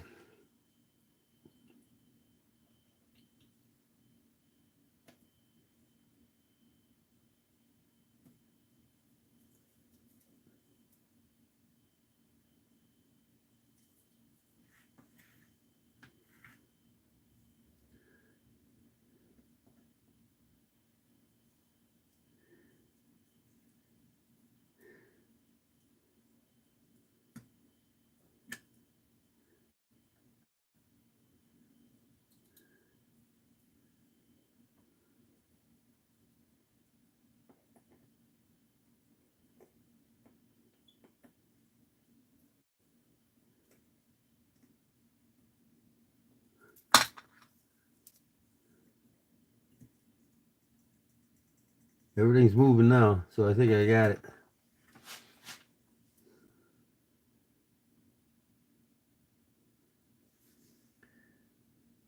Okay. Now, I can just get some wine in the spring, but I got to put these gears on here first. ratchet wheel.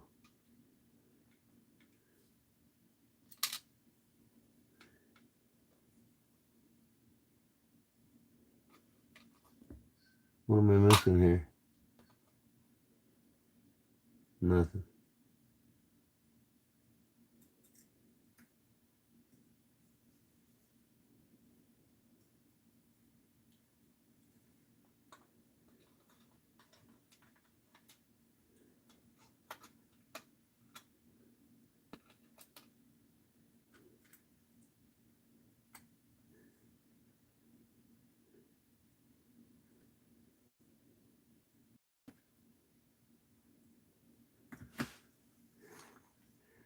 This one's got a reverse thread on it.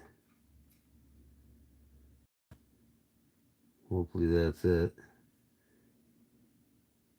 Looks like it. I don't know if it tightens in the reverse. Lefty tighty. That's it.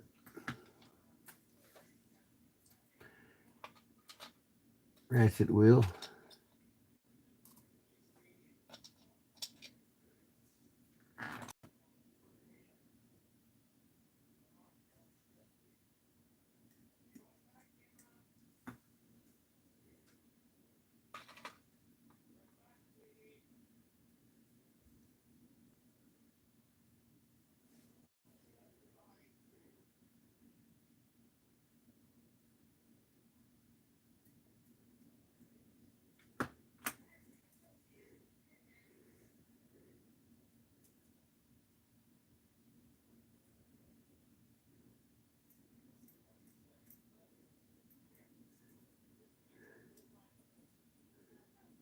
Now I gotta move the click.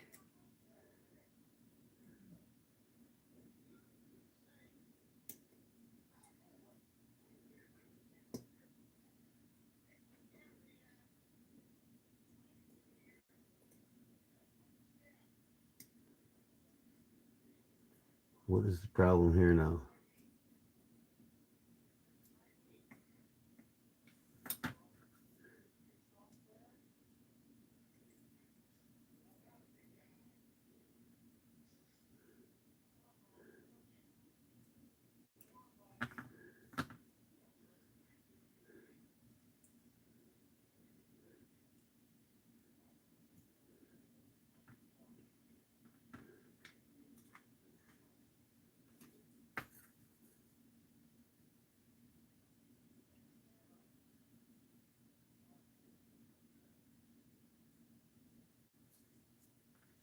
Everything's in place. Get on there, bitch.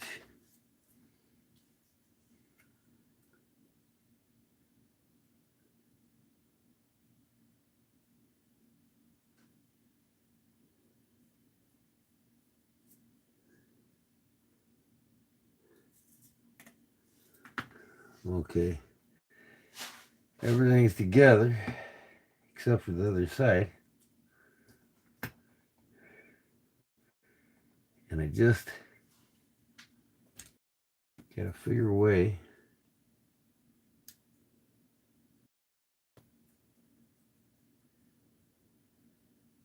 See, that fucking spring is not catching that arbor inside.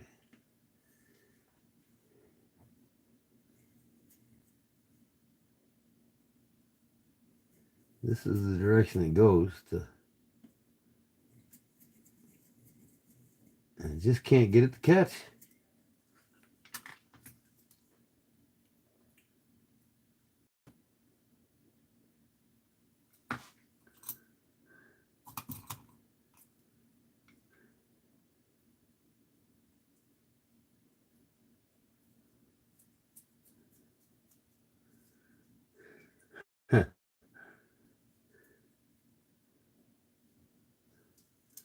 Let me try this. Setting lever.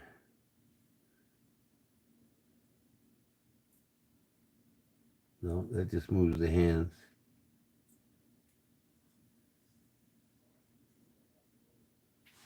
And that ain't even together. All right.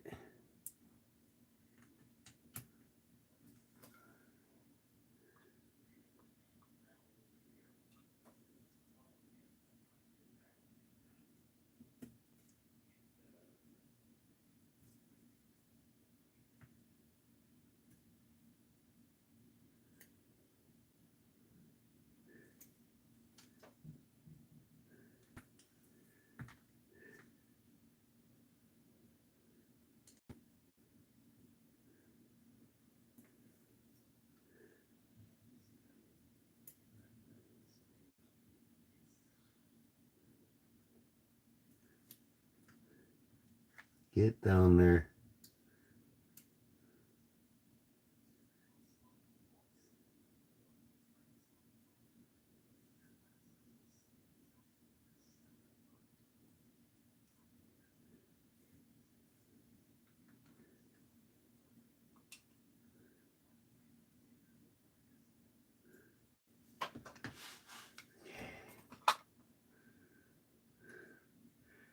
Just gonna have to work on it tomorrow. Again.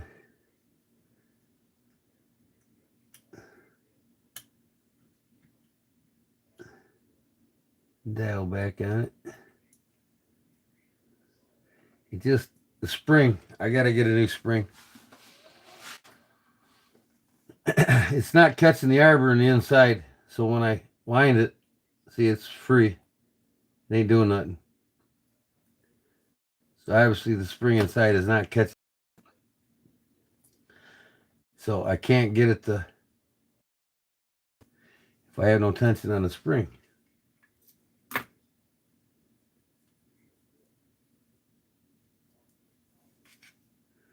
So get this dial back in there and call it a night. Then I can talk with you all.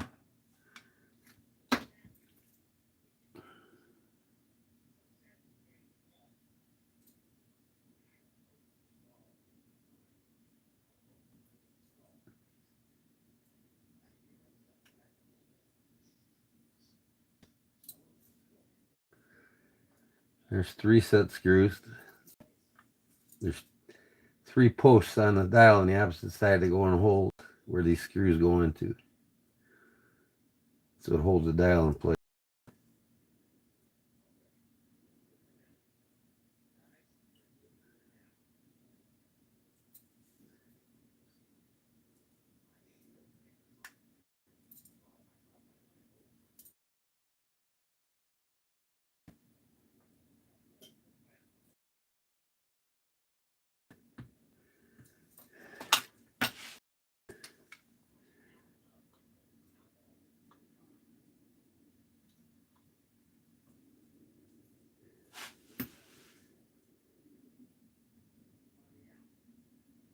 I don't even know why I'm putting these on, but I will.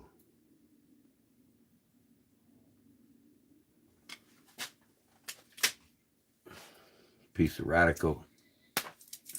It's like silly putty for watchmakers. It's sticky. It holds shit.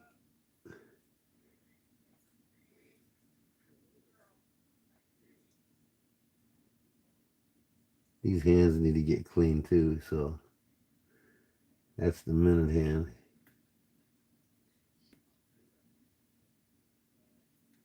That's the hour hand.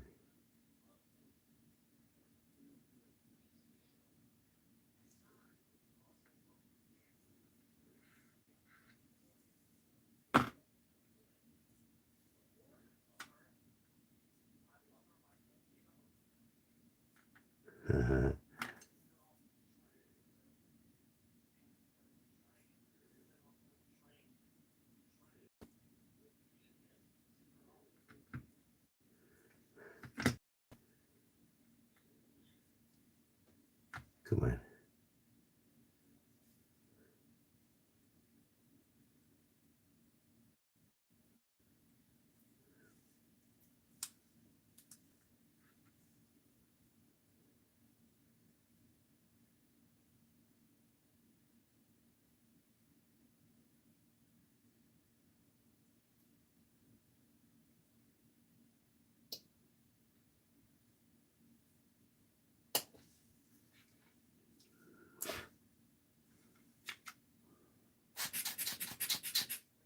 Oh, what did I just do? Oh, okay. Son of a gun. Thought I blasted my minute hand.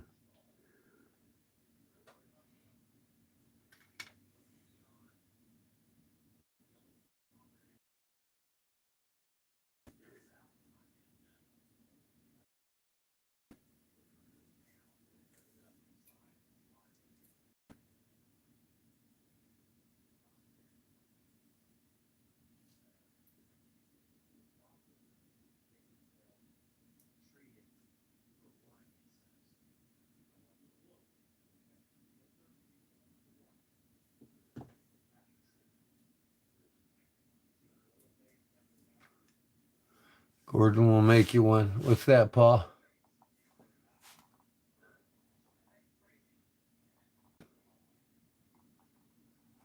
Yes, sir, Charlie, I enjoyed it. Charlie, everything for your daddy. What am I missing here?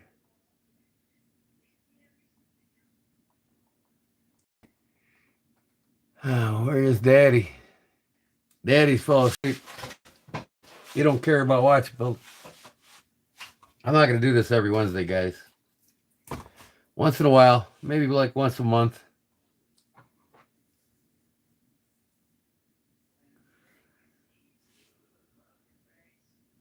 That's a funny looking knife, Gordon. Rain hitting in here now and next. What's a funny looking knife?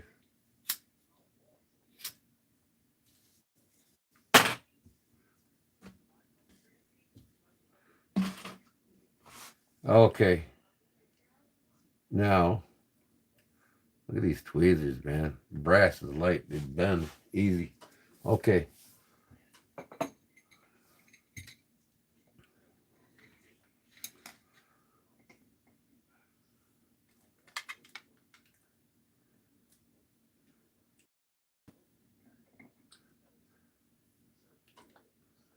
I can see what I'm doing here.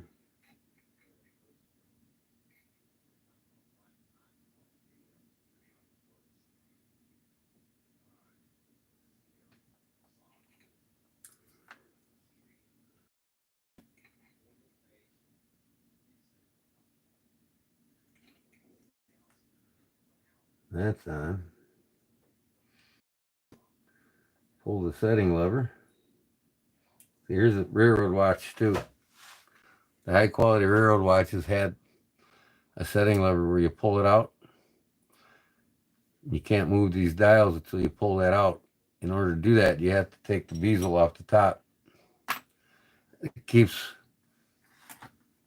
from messing the time up on the railway to avoid accidents of collisions.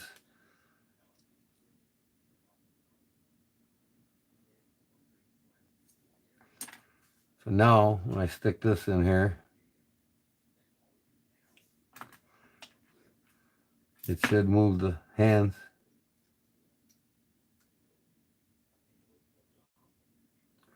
And it's not.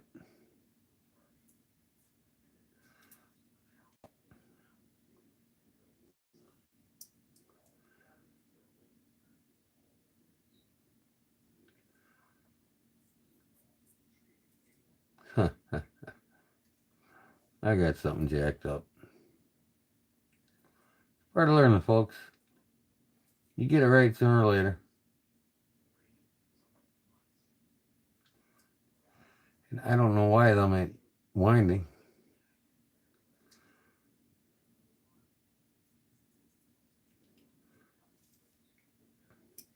Everything was put together right.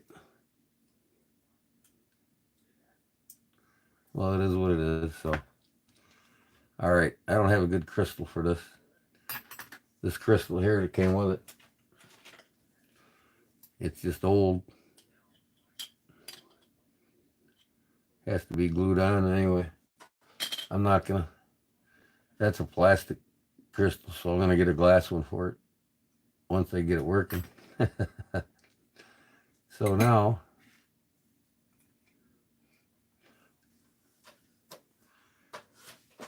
since I can't get it to wind, screw it. I'll put my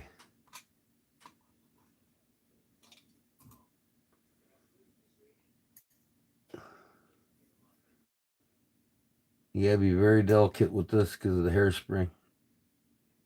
You don't want to bend that hairspring, and I haven't. You gotta work it into that pallet fork. Once it gets in the jewel, it'll start spinning when the spring is wound.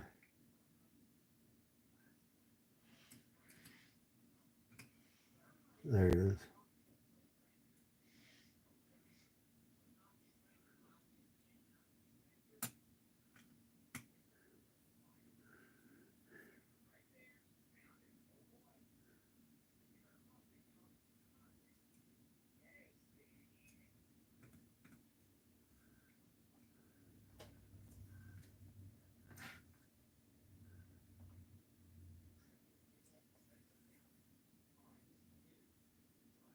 Oh, it's not in there, see, because it's not spinning freely.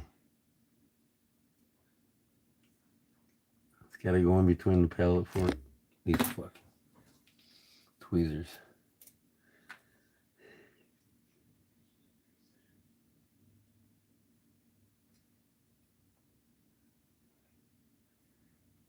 Once it gets in that fucking jewel, right, that pellet fork.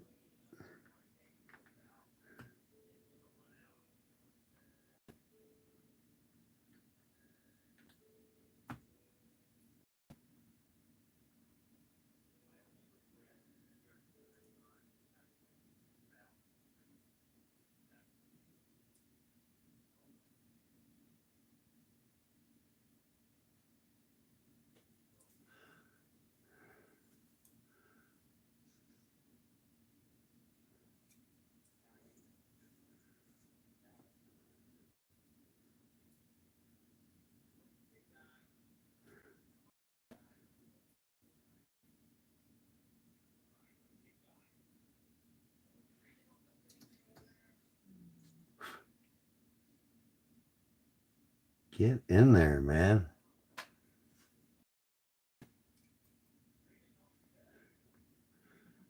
I don't want to go inside of that pellet fork.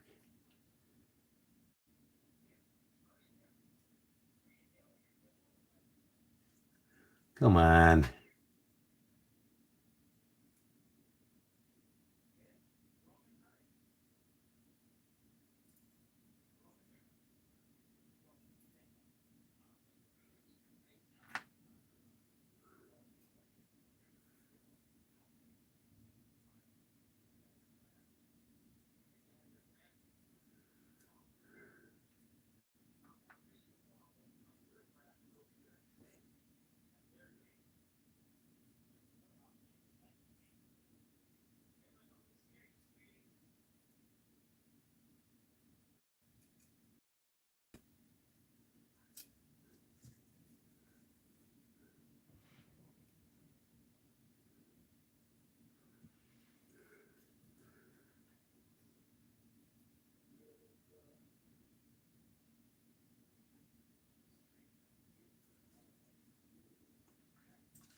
I think it's in there now.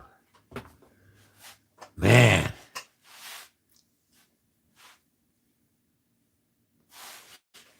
All right, Zuri. I'm done here. I'm putting this thing back, screwing it back up.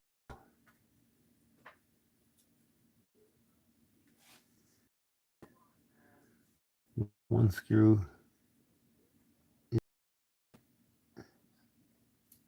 Come on, get in there, would you?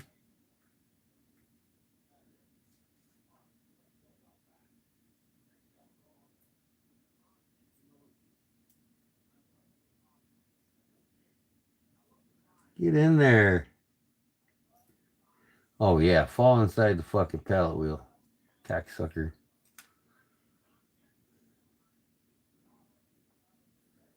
This thing's tried my patience tonight. I thought I was going to be successful tonight, but I guess I got to get that spring in a better position. Get on that arbor. So, that'll be tomorrow's project. If that fails, just go ahead and order a new spring for this on eBay. eBay's got everything. There it is. Fell right into place. So how's that working? It's moving the motion or the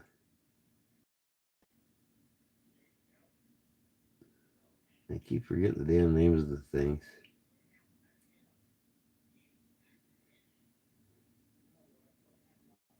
It doesn't seem like it's too stable in there either.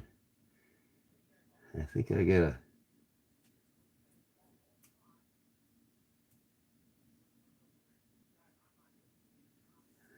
If I get a bent shaft on it, I might as well buy a new one of them too.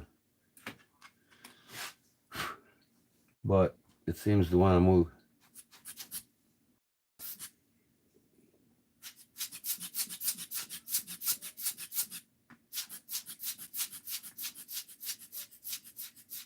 Yeah, it's working. I mean,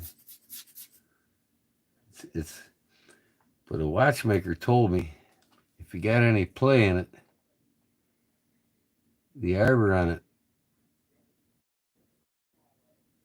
is either wore down or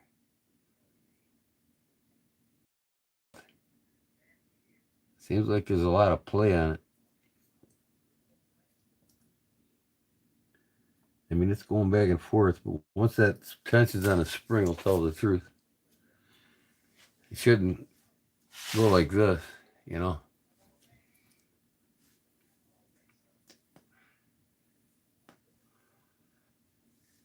All right, guys. Get this dust cover on here.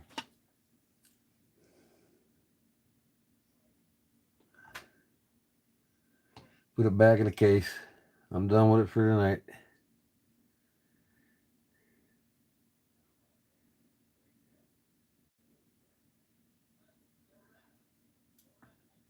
That's what this is called, a dust cover.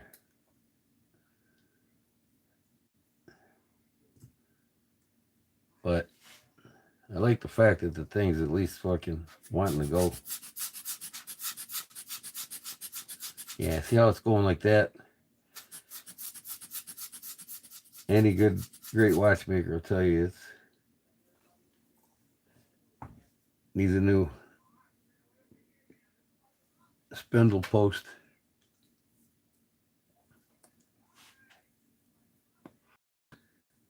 Like I said, I'll know that once I get the new spring in it. Okay, drop it in the case.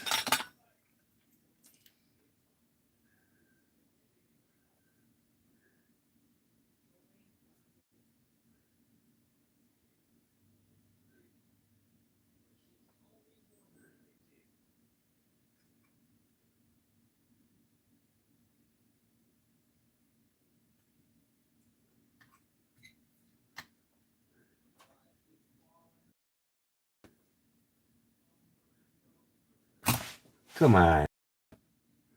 Oh, you know what I forgot? Look at this tiny guy.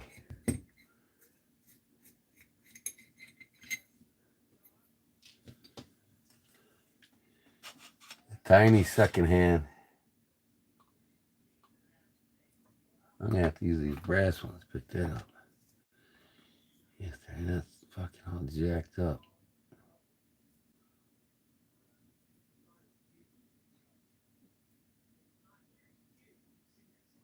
These things are crooked as shit.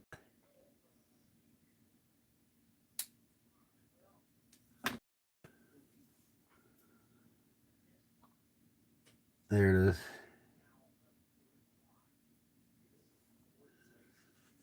Put the second hand in there. Probably be better off sticking that in the radical.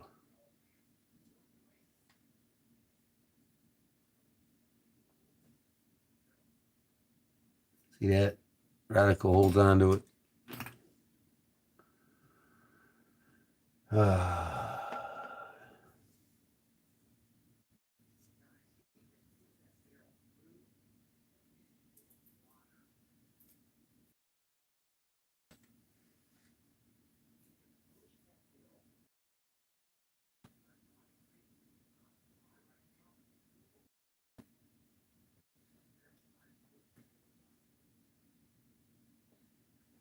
Okay, that's on.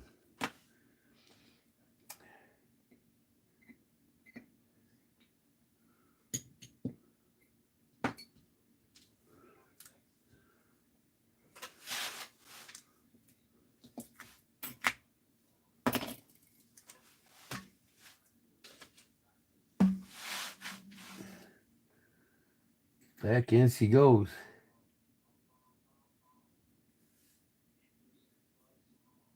3 o'clock.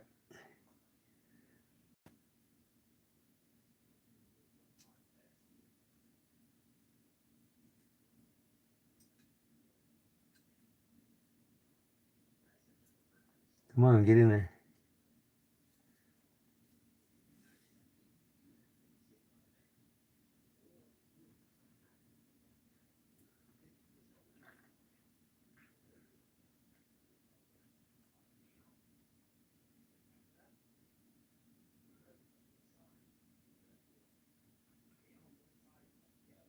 It's upside down, maybe?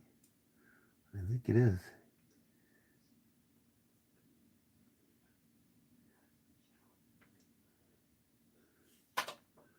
Come on, get in the hole.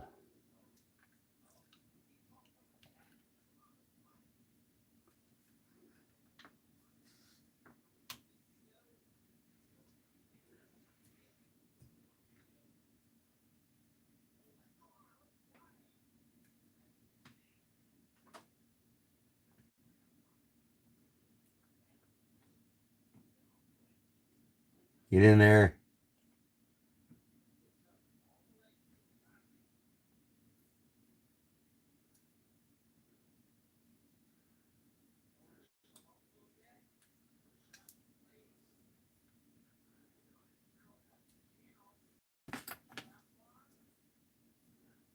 See what I mean? You gotta take the bezel off to pull the set lever out so you can set the hands. But yesterday they were moving, but today they're nothing. I don't know what I did wrong. I'll find out tomorrow.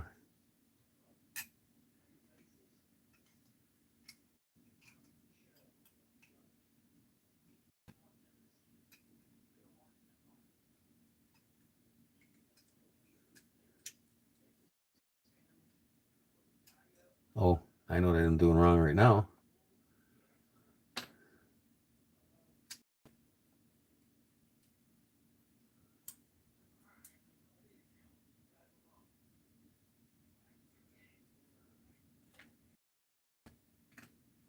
Come on, stay on there.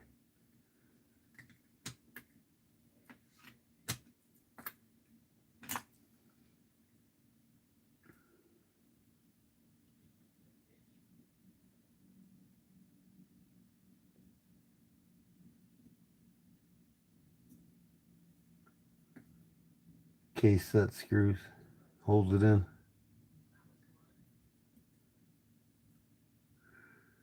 If it's in the damn case right.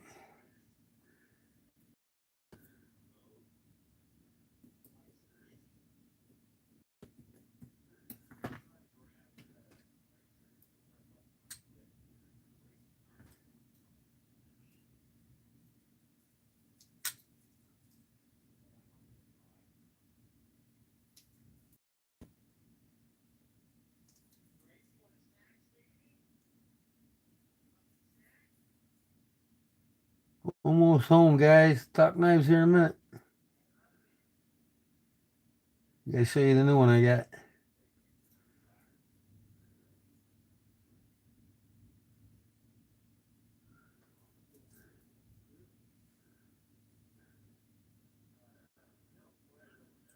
Sure is beautiful though, ain't it?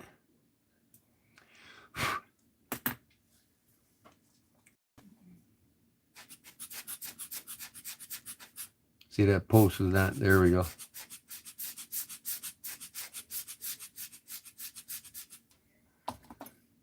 Yeah, maybe she'll work once I get that new spring, huh?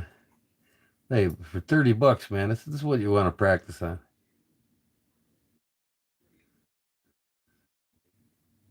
Even though once I get this together and it gets running, I can sell it for 130. So I'll make $100 on it on eBay, unless I decide to keep it. Back cover on.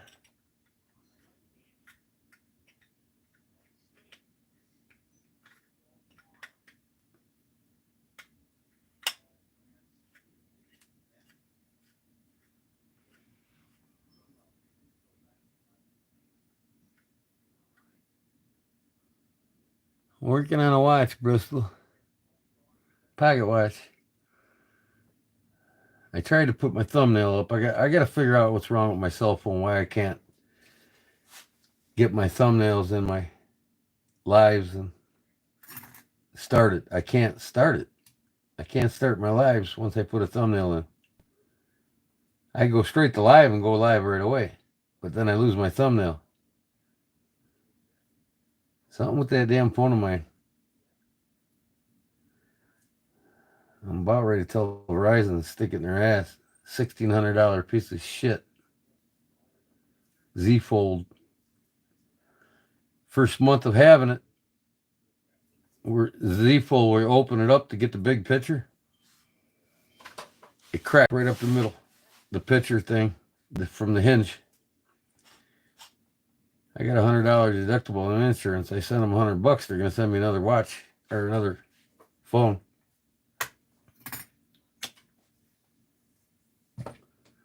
Okay, that's back together, minus the crystal.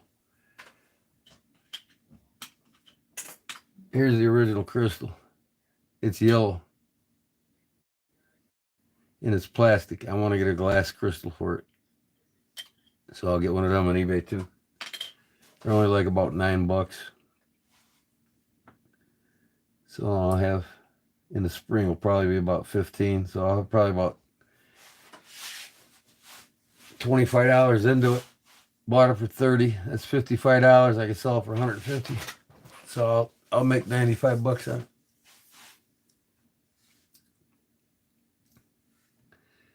But it's the Hampton Watch Company. Now, the owner of Hampton in Cleveland, Ohio, he was best friends with one of our presidents. In fact, one of these watches, if you're lucky enough, on the back, it'll be inscripted in gold.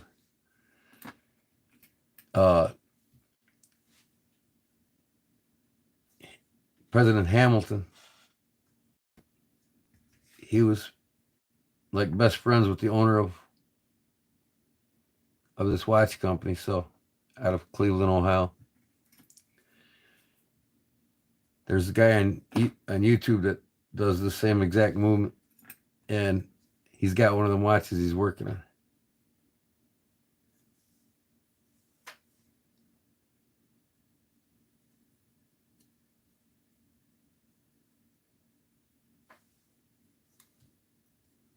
So, what's up, Chris? All right, I'm done with the watches for tonight. Turn my heater on and get cold in here. It's 52 degrees tonight. It was 80 today during the day. So, that's that.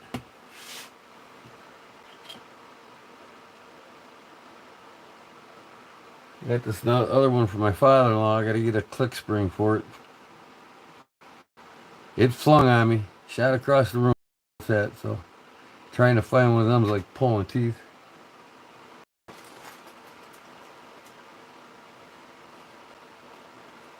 And then I got this South Bend from Indiana I'm working on.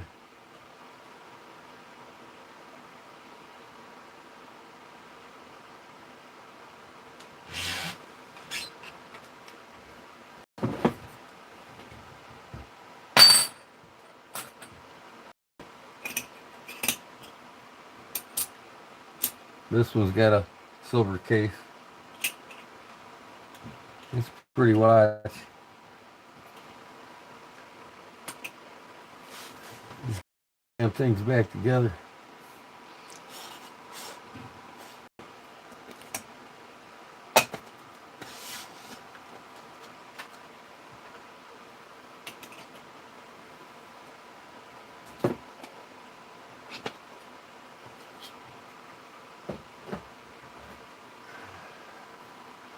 This is the one that I carry every day.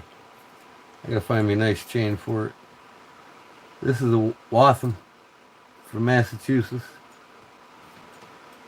I inherited my grandmother's, great-grandmother's. It's a Waltham too. This one's from 1903.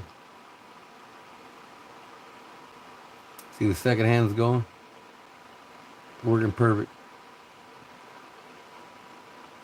1118.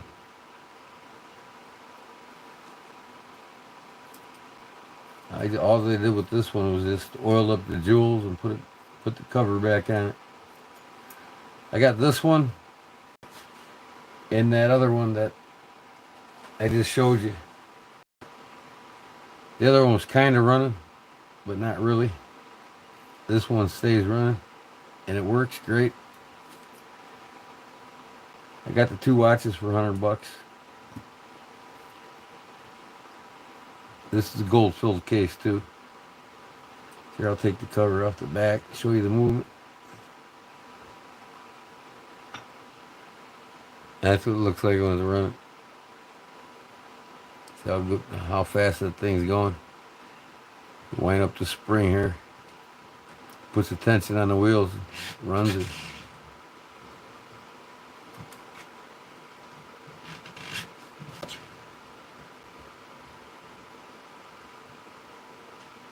Here's a beautiful watch.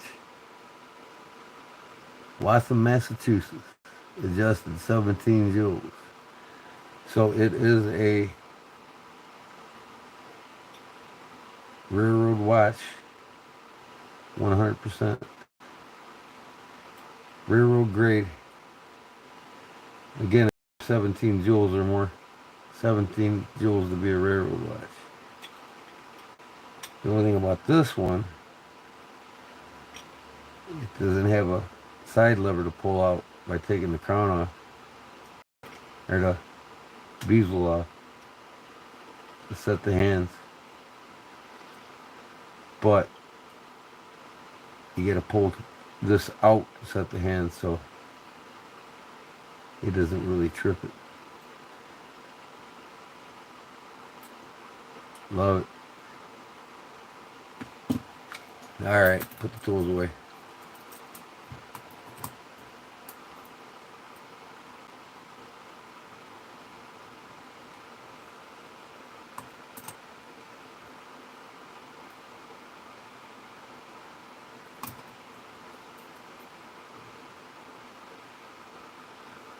.8 millimeter. This one's even smaller. 0.6. You know what a millimeter is, right? That one's 0.6. They make an 0.5 too. I haven't needed one yet, so.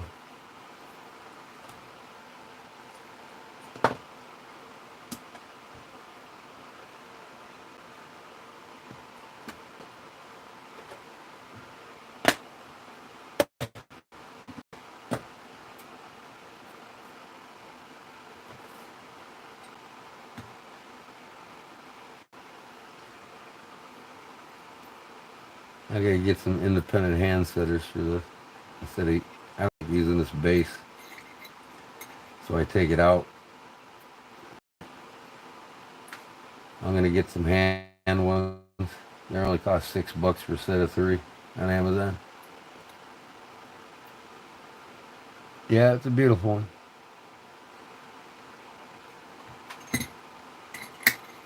It was the president, Fat City, it was the president that died. The watch was made in, same as this one. The watch was made in 2000, I think he had 2007. And the president died before the watch was made in 2007. So it was, he might have died, or not 2000, I mean 18, or 1907, this watch was made. So the president died, I think, in 1890 or 1900. And Hamden was best friends with him. So he gold signed one of these series of watches. Number 5, this is. I got the specs on it.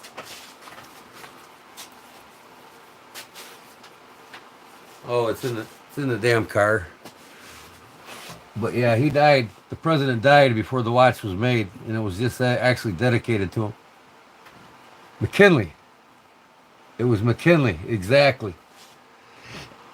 You ever find one of these Hamdens in an antique store, look at it. Unscrew the cap off the back. You'll see McKinley in gold letters across the inside of the movement. Buy that son of a gun for me, and I will pay you dearly for it. Or if you want it for your collection, since you love presidents,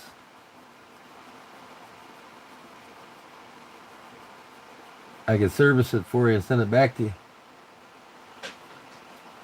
Believe me, I'm getting good at them. Just, I need a spring for that barrel. I can't put no tension on this watch without a good spring in the barrel. I'm just going to go ahead and order a spring. I'm not going to play with that spring anymore. I tried last night too, and I didn't bend anything last night, but I did. I don't think I bent it enough. But I just want to, I'm going to get a new spring for it so it's worry free. But yeah, if you find that McKinley, it's a company out of Ohio. Hampden. Hampden Watch Company.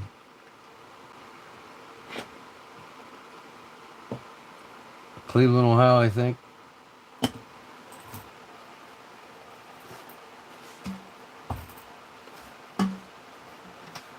Sounds like my wife's getting ready to go to bed. I gotta take this thing apart and clean it.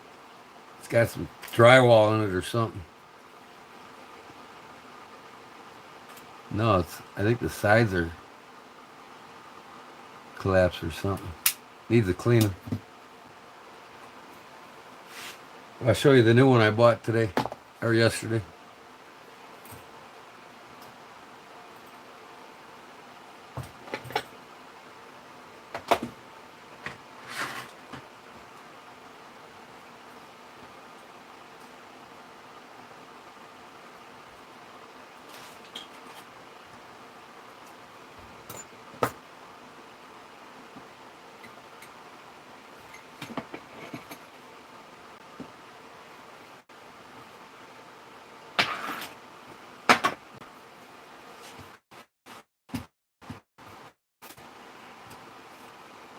Craftsman.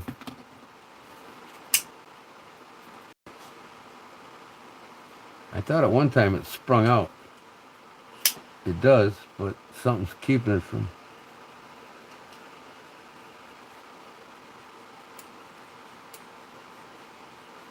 Yeah, if you find it, man, just email me. Tell me what they want for it. Be looking out for a Hampton. And it's got to be, railroad. Here's how you tell it's a railroad.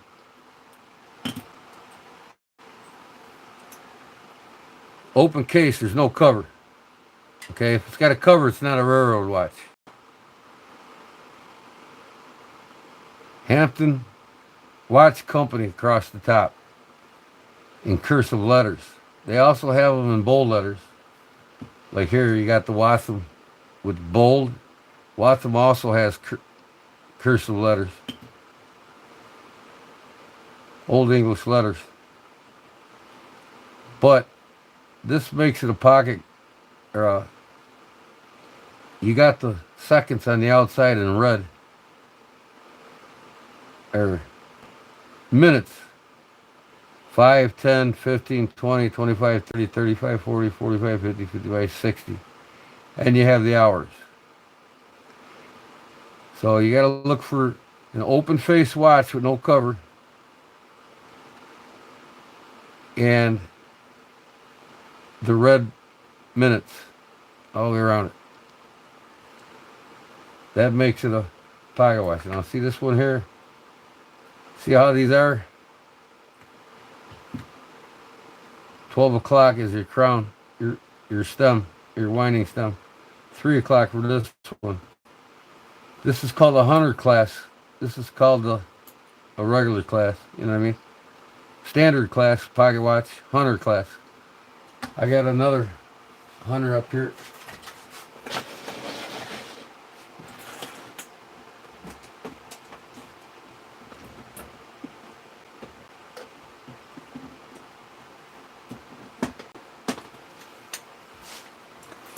My great grandmother's is 100. See, now this ain't a railroad watch, see?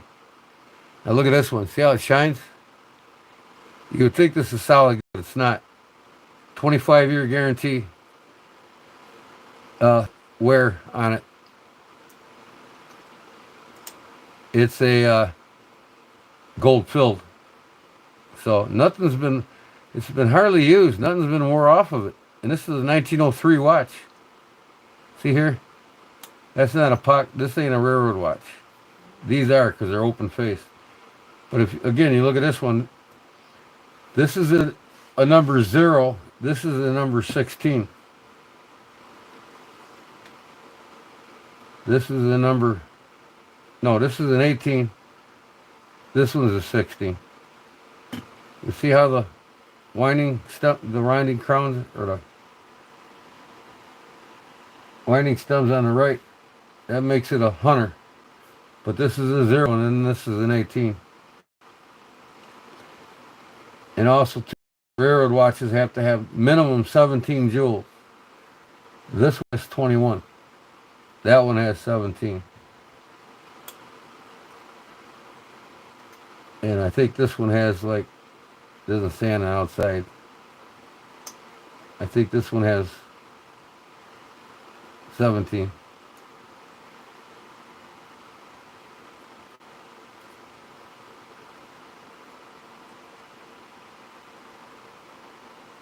Yeah, red minutes, open face, no cover.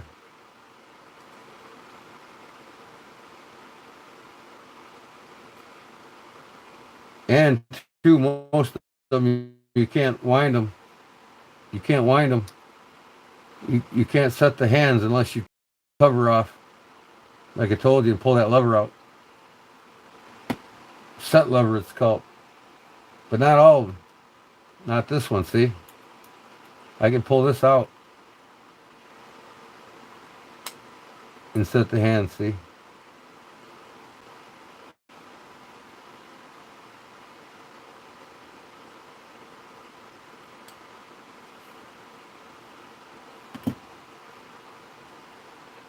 But all you got to know is no cover, red minutes, black hours, right? And it's got to say Hampton Watch Company. If all that matches up like this, you find it just like this. Hampton Watch Company. Red letters. You know. Like I said, it doesn't have to be at the 3 o'clock. It could be up at the 12 too. As long as it's 17 jewels. When you take the cover off, it'll tell you how many jewels. You take the cover out and you see that McKinley in gold letters. That's the one I want. That one will stay in my collection.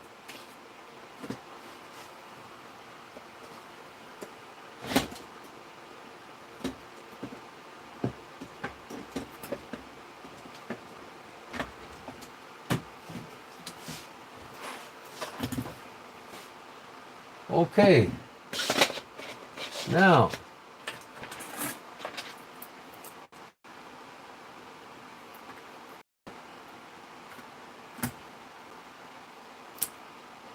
I'm sick of wearing this one. This is a honker.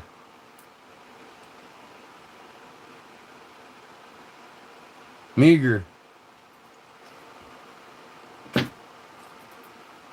I like this one. I actually bought this one probably about 20 years ago. It's a fossil. If I can put it on. I got 4 or 5 fossil watches coming from Louis. I'm doing a $110 for him. So he's sending me about 5 fossil watches. Yeah, 1903. So this thing is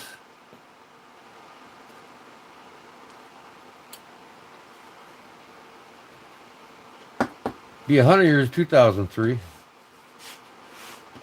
No, this is a 2007, I think, if I remember. 2007.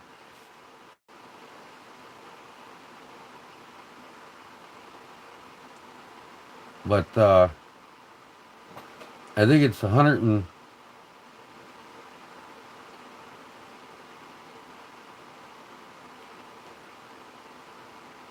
123 years old.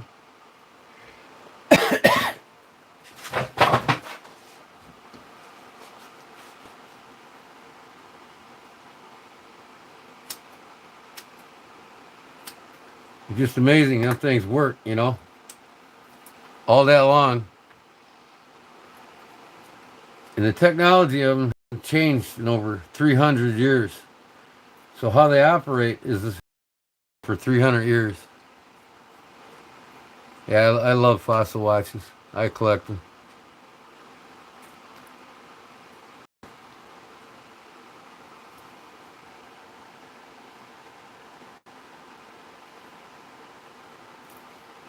I've got 15 fossil watches now. With Chris still here, Charlie Cook,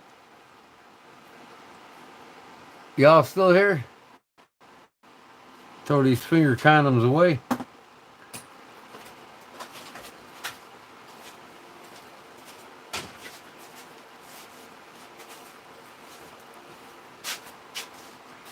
I'm going to show you something new I got here. You guys will probably like this. Crossfell on. I'm going to bring my higher.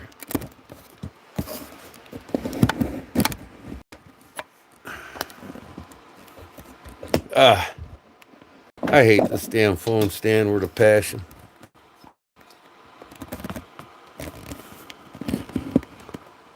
Why did I do this?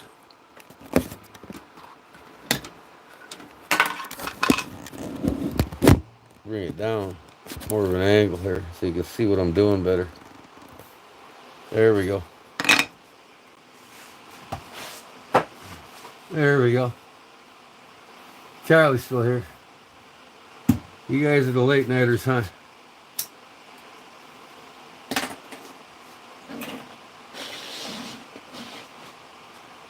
All that is one more hobby, huh, guys?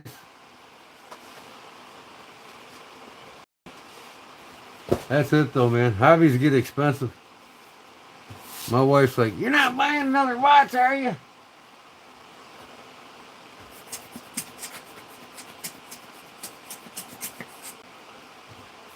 I love this little blower. I use it for cleaning my computer, too. Keep the dust out of the side of it. I think I got this. Electrical cleaning cloth. I think it was $6 on Amazon. No, that's the Pyrite. CRJB Pyrite. Right here. I clean my monitor with it.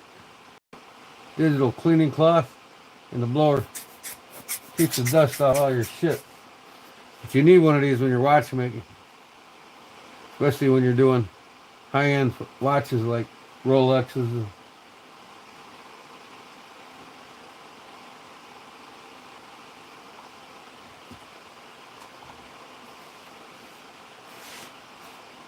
You don't want no dust inside the glass when you put it back together. All right, I'm going to show you what I got. I'm going to clean this one too.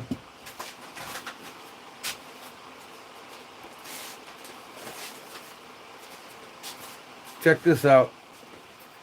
I was at Farm and Fleet the other day.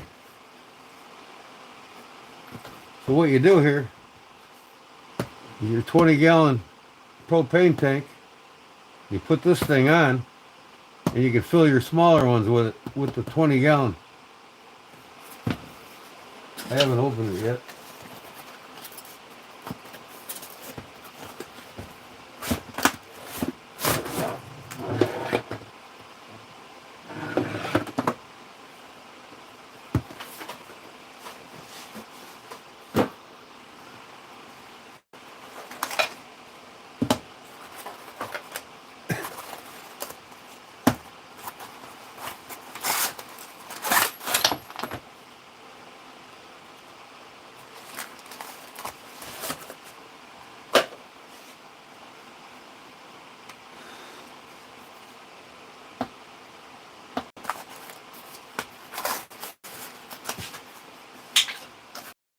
is that? Piece of paper.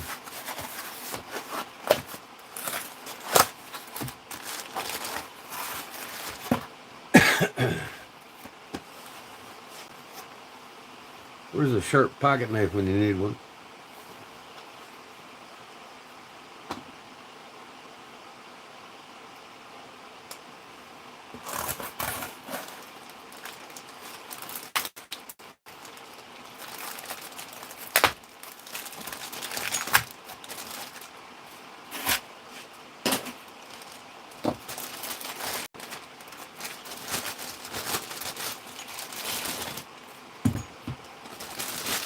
This is self-explanatory. These go in here like this.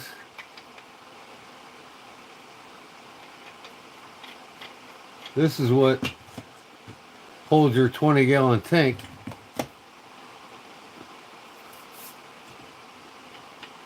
Upside down. You need the tank upside down when you fill it. I'm sick of running out of fuel in my small cans and have to go buy more. So now I got a 20-gallon can that I use for the grill. I got an extra one. So I keep it full. And now I'm going to fill up my empty cans with the 20-gallon can.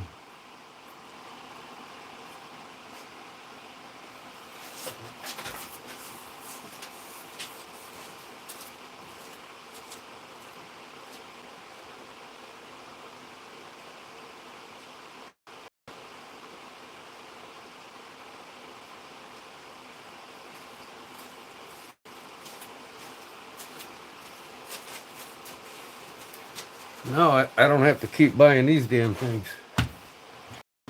One and done. Actually, I got 3 of them, so I just keep them all 3 filled now.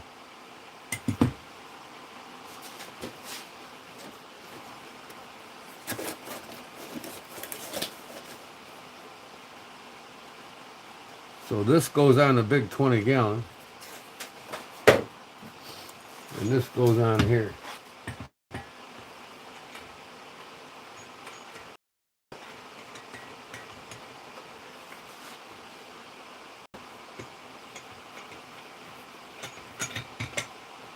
What the hell's happening here? What is that going on there? No?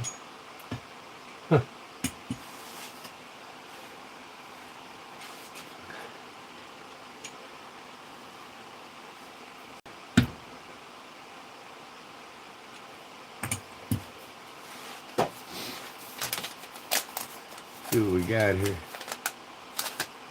Instructions. Whatever.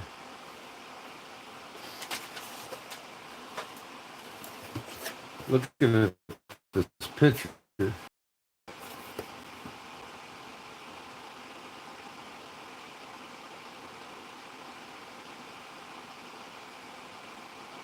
Oh, come on. I gotta buy their can. Yeah, looks like I have to buy their can. Fuel keg.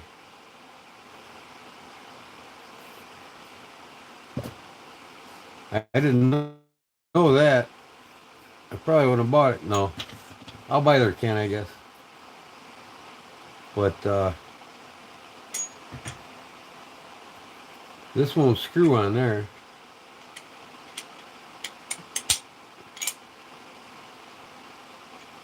Because it's got that thing there and there's no hole in these cans.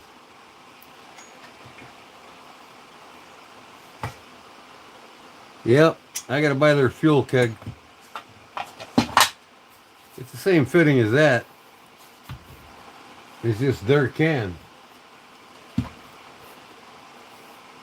Rapid refill. See back for details. Fuel keg, 1 pound refillable propane tank, sold separately. See, I didn't know that. I guess if I would have read the box, I would have known, right, guys?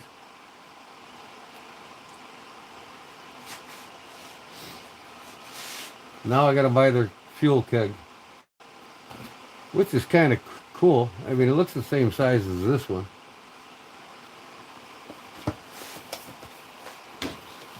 But, you know, hey, I'll buy a couple of them.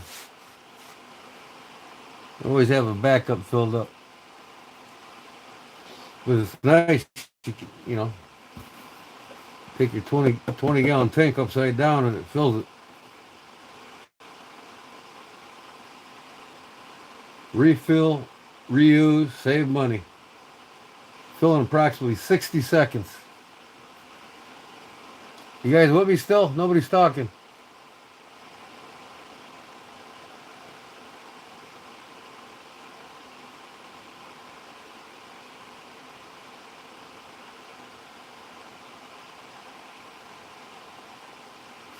Cat's got your tongue or what? Y'all go get something to eat?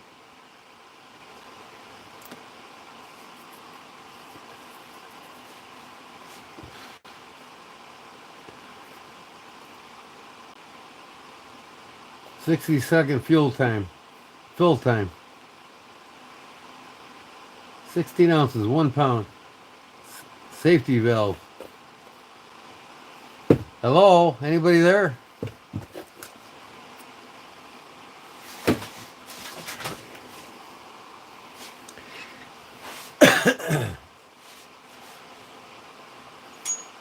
I'll fall asleep. Hello? It is pretty cool though.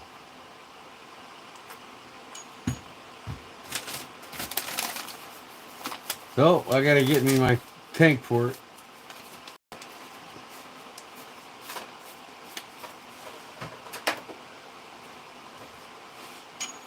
This is the stand for the 20 gallon tank.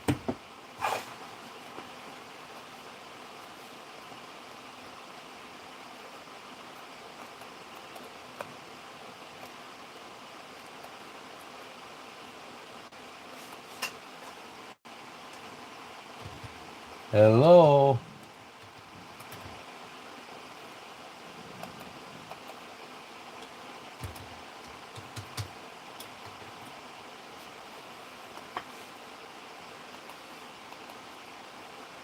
What is going on here? The chat's not coming across my computer, but it is on my phone.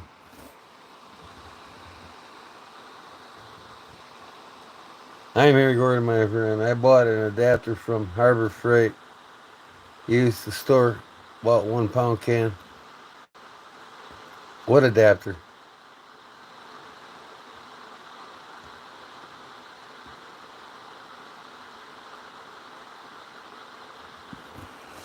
My chat froze up.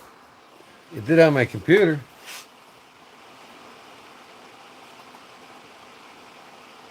Hold on. Let me see what's going on here.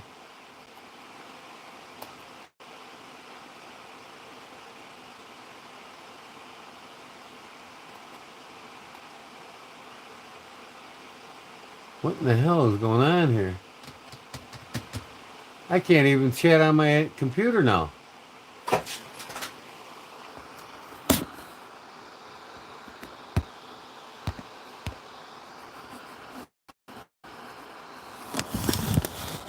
I tell you what, this phone is really pissing me off.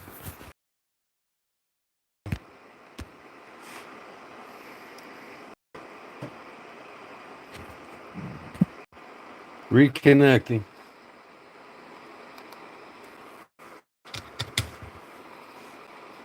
Come on.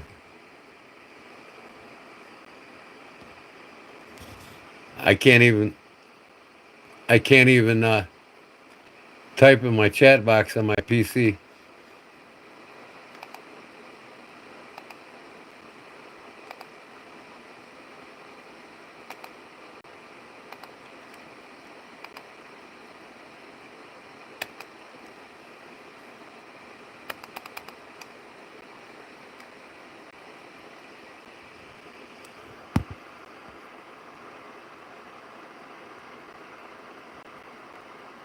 The fuck is going on with this phone?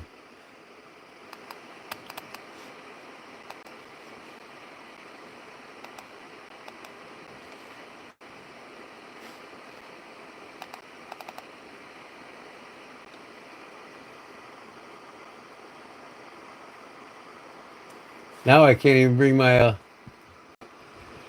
you just can hear me though, right? Because I can see you comment. Yeah, I'm gonna have to restart the PC or something. Google Chrome properties. What the hell? Application. Okay.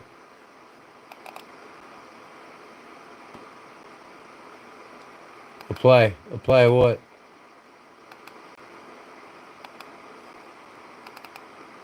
Wow. All right, I'm restarting my PC. I guess you got to do that once in a while too, right?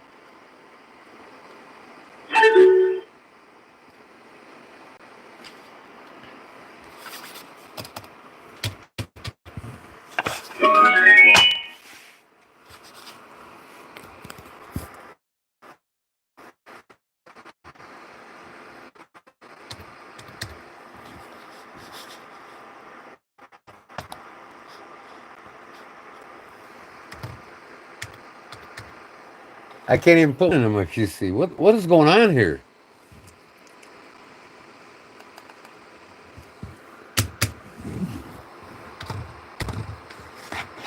Man, I tell you what, something is jacked up.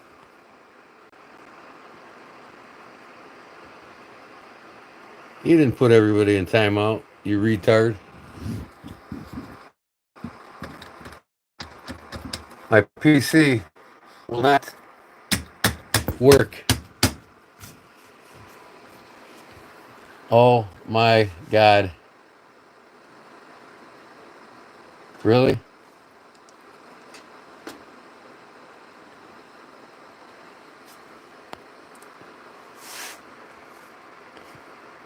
Where the hell did you go, Louie? You fall asleep again?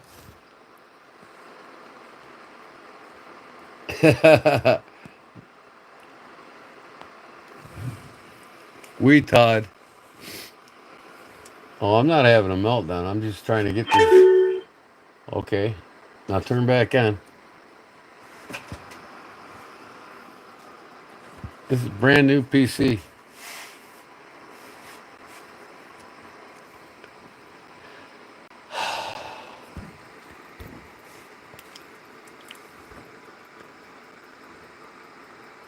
Did I hit something on my keypad? I might have.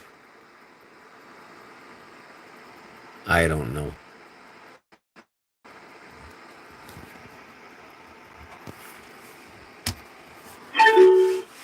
Come on, you can do it.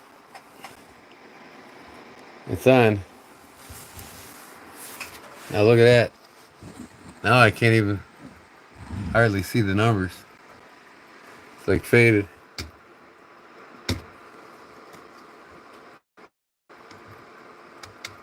I must have hit something here.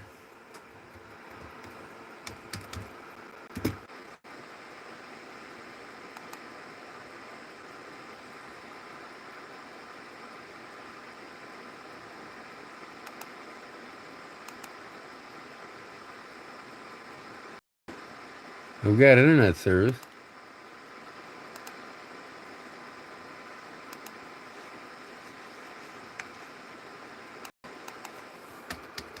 I just can't type nothing. What's going on here? Anybody know what's up? No, the watch don't have me on edge. I'm not on edge. I'm just getting mad, that's all. I mean, this is bullshit, man.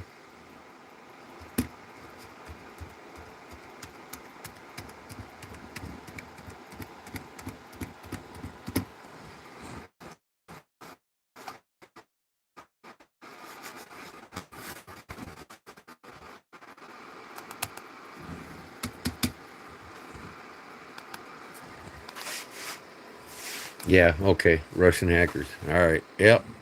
I'm sure that's what it is.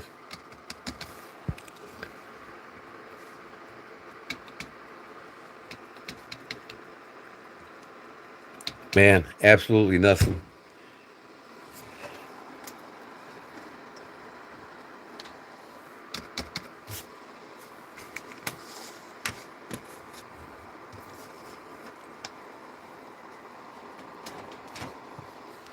Hold on, I gotta put the phone down.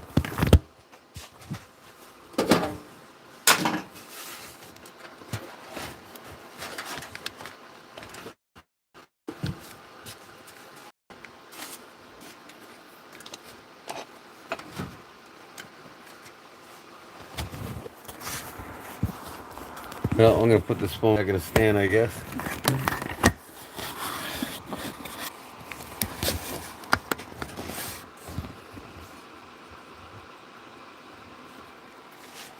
Wow. I'm here. First time you see me tonight. I got something here.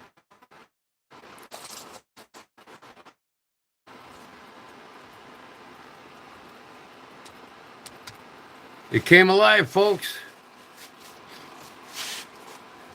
What the hell happened? I think my keypad wasn't plugged in right or something. Now what's this? You're almost done setting up your PC. Okay, well, I better continue.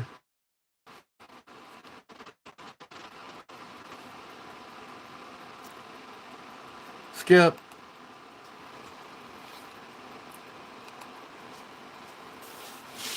I mean, really? You're almost done setting your PC up?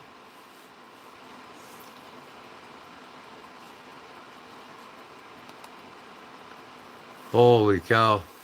If this hard drive went corrupt, I'm going to be pissed off. I'm going to take it back to Best Buy and stick it in their ass.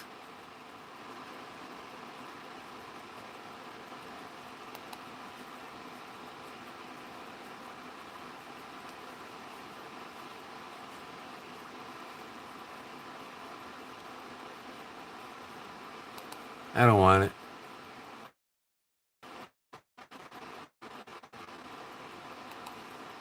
Whatever. No, I'm not.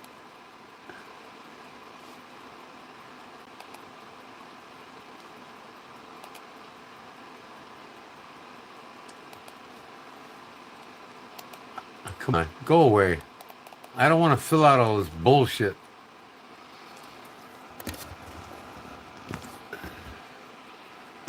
They're ours? Yeah.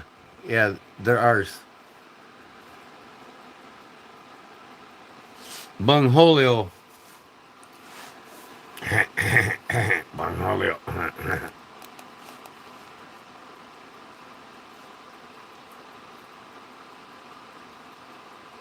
Okay, whatever. 3, 4, 6, 6, 5.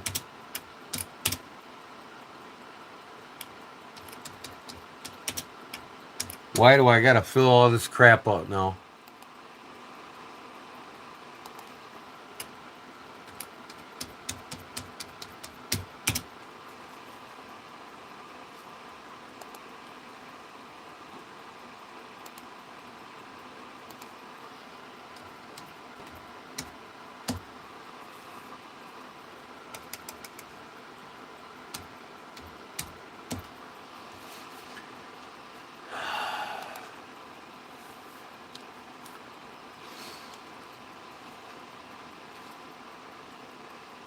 I don't want your crap.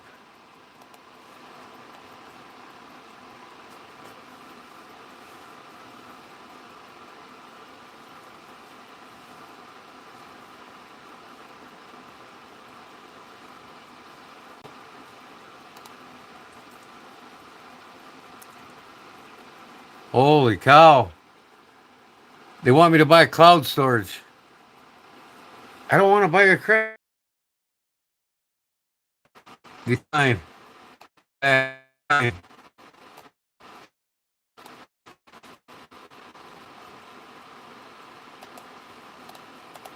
What is going on here?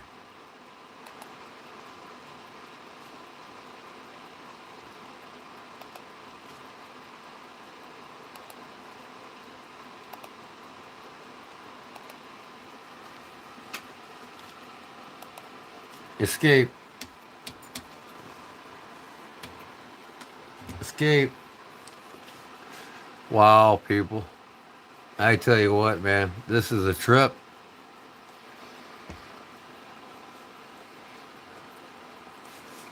Yeah, that's what it is, too. Russians and cyber attacks. They're coming for you next. I don't want your shit. All right, here's the best thing to do. Reset the computer again. I don't want your bullshit.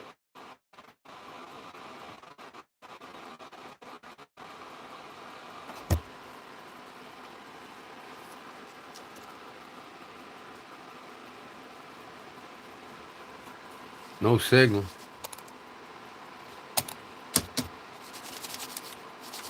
Come on.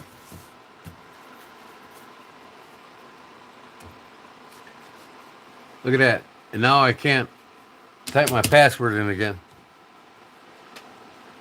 I think I have a faulty tower.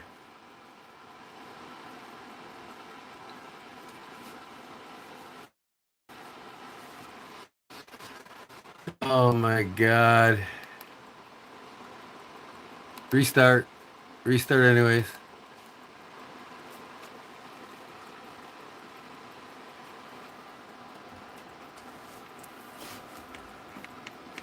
Everything's connected tight. Yeah, no, I'm not calling geek support. They're not open anyway.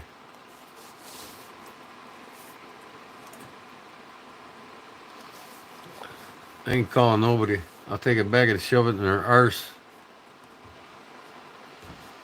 I need something to drink.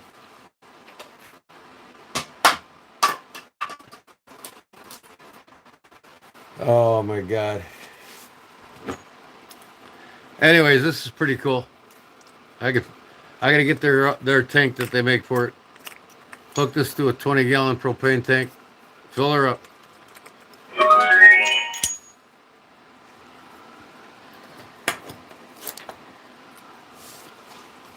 All right, you gonna start or what? Let's go.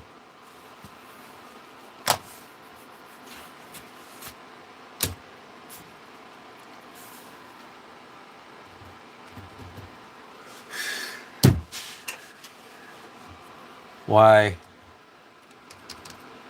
Why?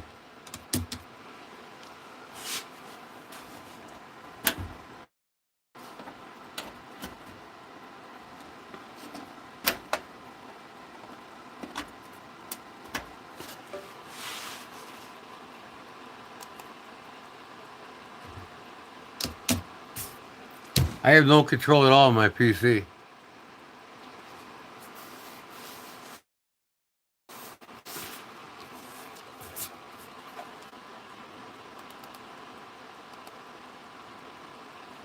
Okay, I forgot my pin. Okay, what's it gonna do to me now?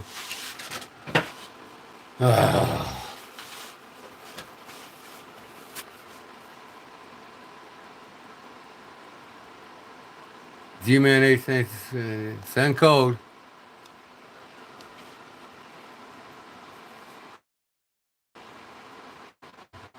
Oh, I can enter code, but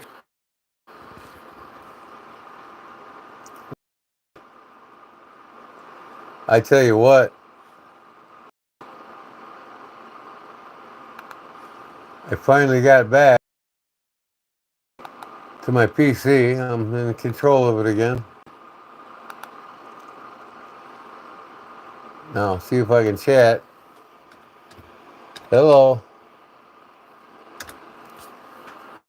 Okay. And now the phone's camera's in and out. Wow. It's one of them nights, y'all.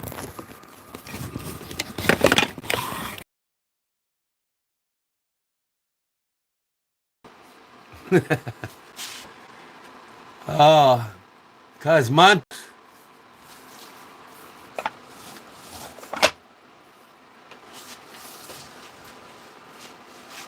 So I guess I gotta buy one of them tanks for that gizmo I bought.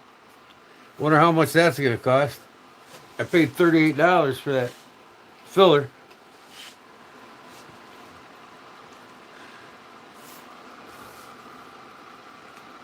Okay. I'm gonna go up and give me something to drink. Then I'm gonna clean this knife.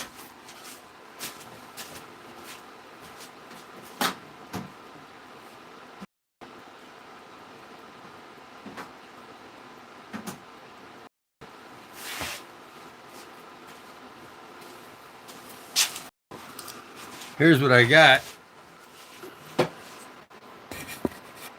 Let me turn my camera on.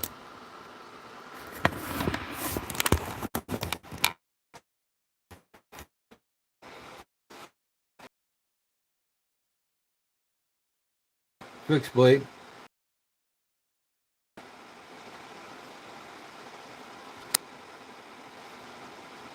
Lock back. Or not lock back, I mean liner lock. It's got a bottle opener right here. Popping them beer bottles. And then it's got a liner lock screwdriver.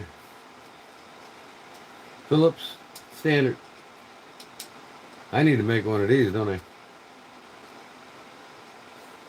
So it's liner lock on both sides. Tell you what, man. Milwaukee, they come out with new ones every 6 months. There's a new knife out. I want to get them all. I got 6 of them already. But man, for the money, this was 19 bucks. I mean, how can you go wrong? 440 stainless. Some kind of stainless. I don't know if it's 440, but I'll tell you what, it is sharp. See a piece of paper.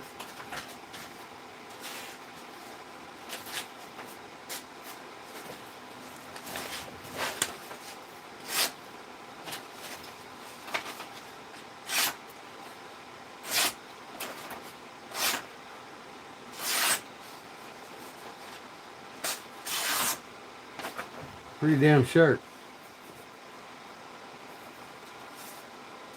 Seen the video? How'd you like it? I want to do something. I don't know if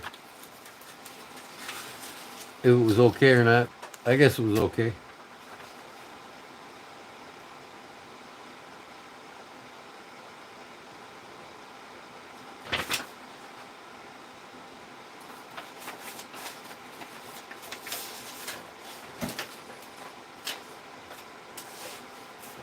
Yeah, I mean, ain't the greatest sheath, but I had it on yesterday, all day. Didn't come off, didn't give me any problems. Knife came right out.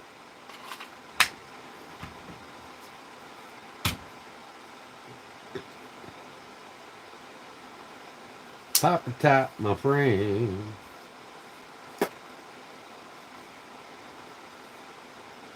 They actually have a razor like this.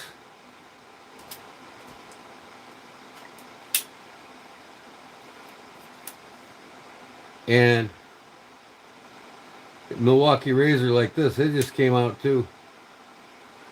Damn it. This thing needs clean bad. I got a bunch of drywall dust in it. But they got a bottle opener on the end of it.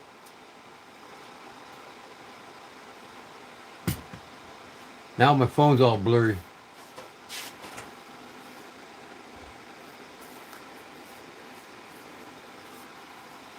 Yeah, they got Milwaukee's got a razor that's bottle opener on it.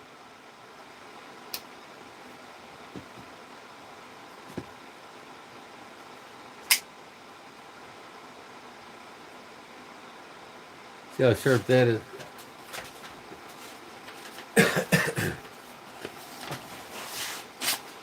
Oh yeah. That's the serration.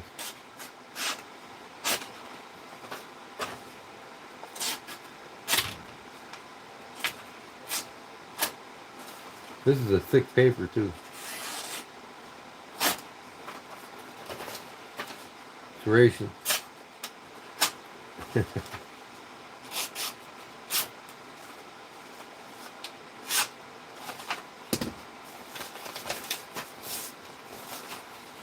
I tried to find one. They didn't have one at Erase Hardware, huh?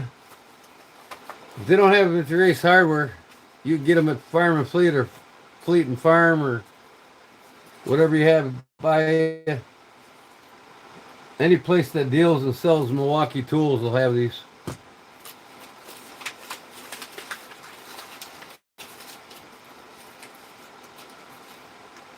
You ain't gonna hack shit.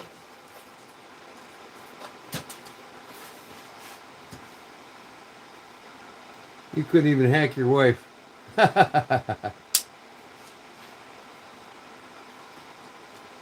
All you gotta do is get on the phone. Call up all the Ace Hardwares until you find one near you. Don't bother wasting your gas money. It's like when I go get case knives. Ace Hardware's been selling case knives for over 80, 90 years. But now, not Aces are carrying them anymore. So, I'll call them first. Hey, you guys got case knives? And then go to them. Home Depot has them too? Yeah, try Home Depot. But, I want to hit all the Ace Hardwares I can in the Chicagoland area. Because some of the Ace Hardware's been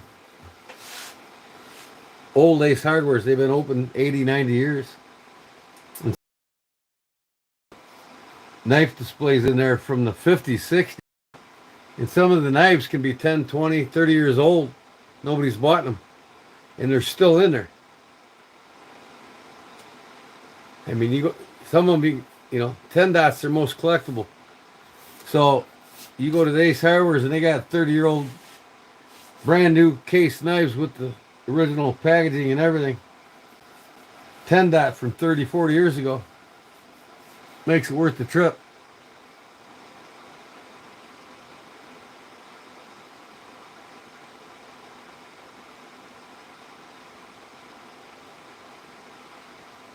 There you go, Fat.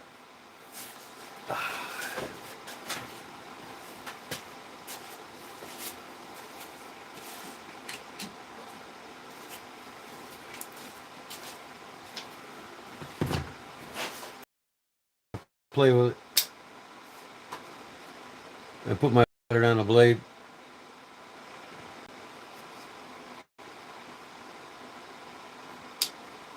This is the lock back here. This ain't a fastback. The fastbacks are the ones that you flick open. See, every 6 months they come out with a new knife. Or a new idea. Fastback, fastback, fastback.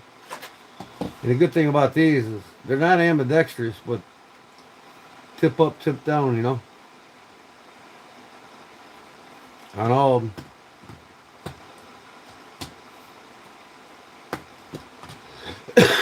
Plus you can put lanyards on them. That's cool too.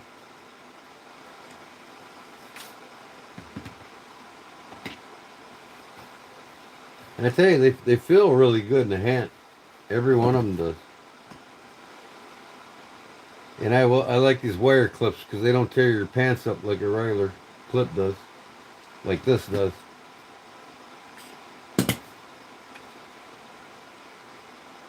Most of these are made in Taiwan. But I tell you what, man. The East has upped their game.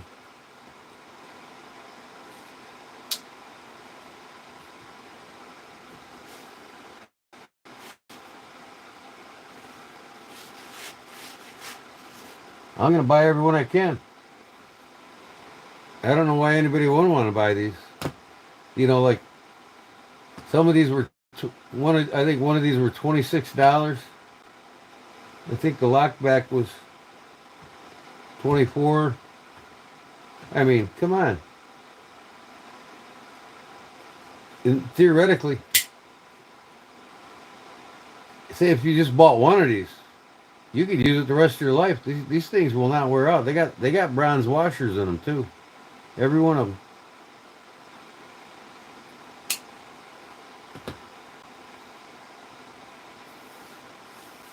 Hawkbill.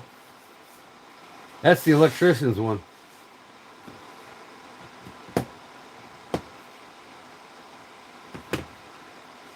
I'll probably get it just to have it. Probably never use it. Like, I'm retired now, so But I carried this one today. Working on the gazebo I'm trying to finish up.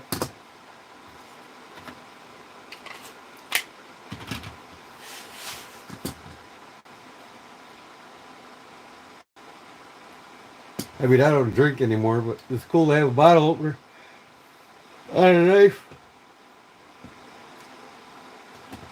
A lot of old boys like to drink while they work. You're a Milwaukee fan? What are you talking about, the baseball team or what?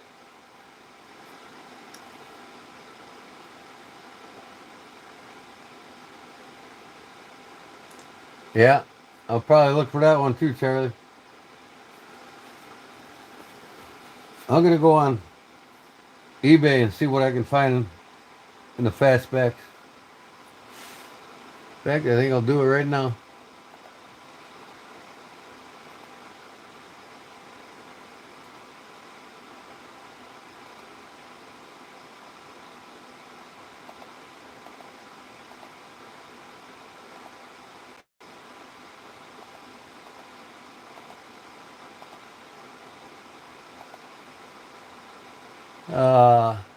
Wow. I know one thing. I got a new Internet Explorer. Yeah, now I got to go on my cell phone. My Google storage ran out. So now, if you send me an email, it'll bounce back to you. Well, what do I got to do? Clean up my Google storage? I don't want to buy more storage. Fuck that, man.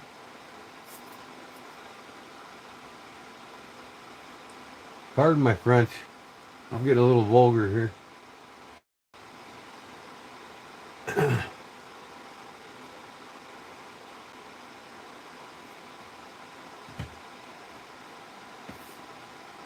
So, I like them. I like the DeWalt's too. I only got a couple DeWalt.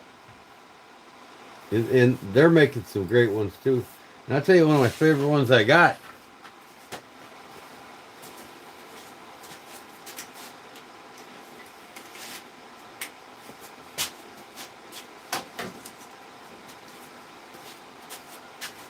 Don't ever get one of these $5 pieces of shit.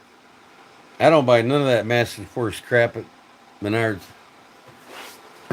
I just bought this just to do a review on it. It's garbage. Won't even flick open.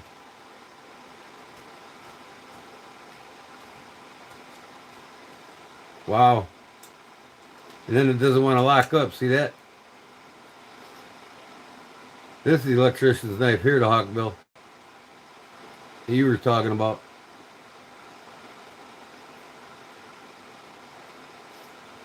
Junk. Who wants it? $5, Menards. It's like a truck stop knife. Garbage.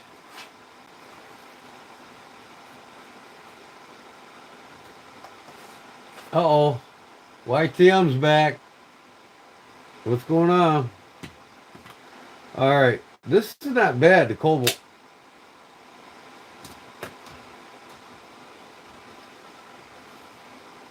And I love the DeWalt's. I mean, its shape is weird, but I tell you what, it feels good in the hand. It is solid. It works great. Liner lock works nice. Got a thumb stud release on there and a flip lever.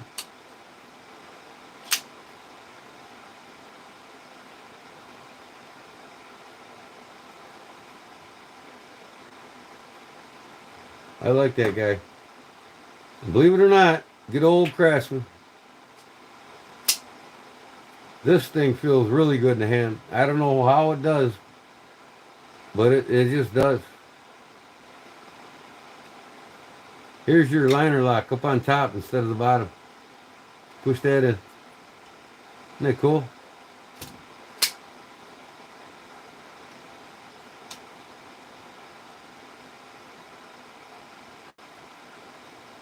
And it's tip up, tip down. Tip up, tip down. See? Tip down. No tip up. So they're not thinking about different ways of carrying it like these other ones. But these are all, I mean, I like them. I gotta get more DeWalt's though.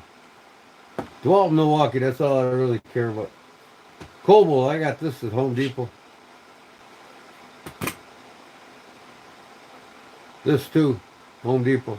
But this ever breaks, take it back to give you a brand new one free. No questions asked. Like the tapes, you know.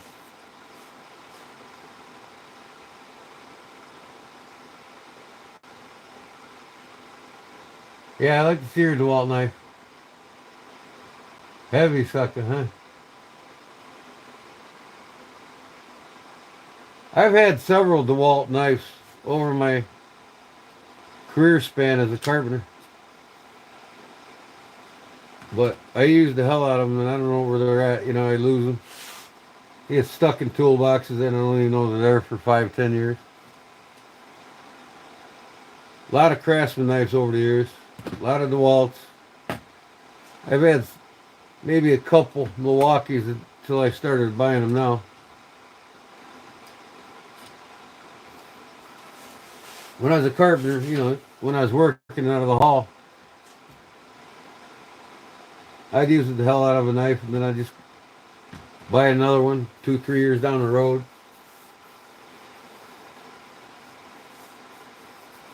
I'm going to look these up. Let me see. eBay.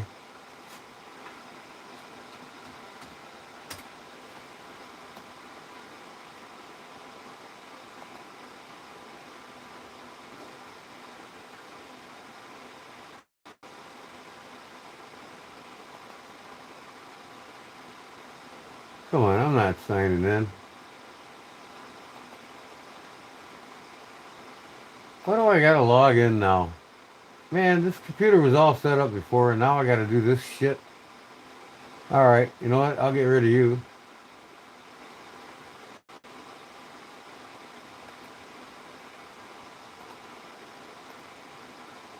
Start another page. All I want is Google. I don't want nothing to do with the Internet Explorer. I always get Stanley and DeWalt confused.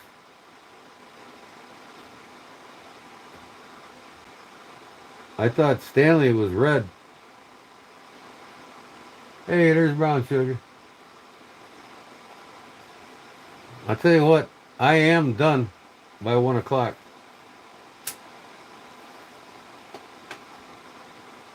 I'm getting off. I gotta get up early and start again tomorrow. Alright, see what I can do here. There we go. Look what pops up as soon as I put up eBay. Remington bullet knife, R1306 tracker.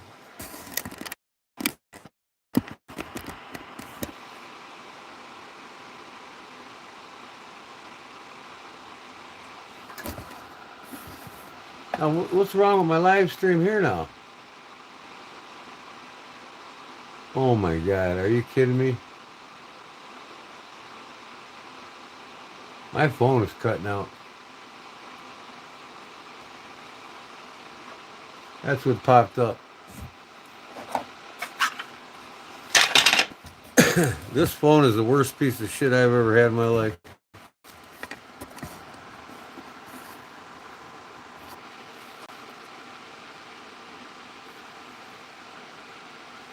Right here. That's what popped up on my computer as soon as I turned on eBay. How ironic, huh? They must know I like the Remington knife.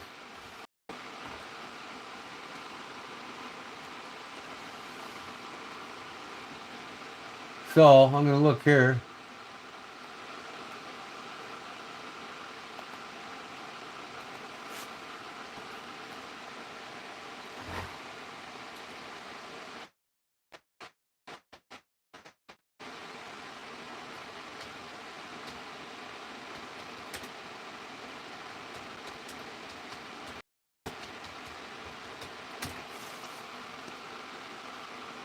$18.99 for the one I just bought.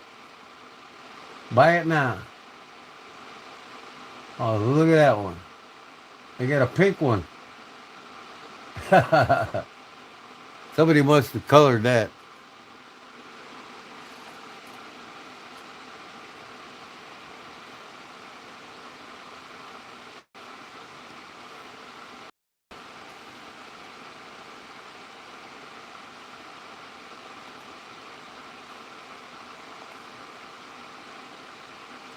There's a black blade. I don't have one of them yet. 23 bucks.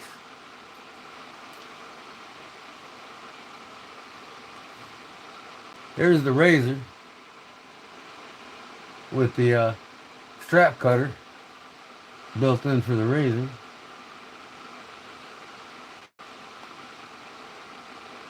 I want to get the camouflage one. They got one at the Ace Hardware and where I was at, Fat, remember? Was it a week ago? When I was live in Ottawa, I showed you the president's statue. They had a camo one there. That's pretty cool. I gotta get the camo one.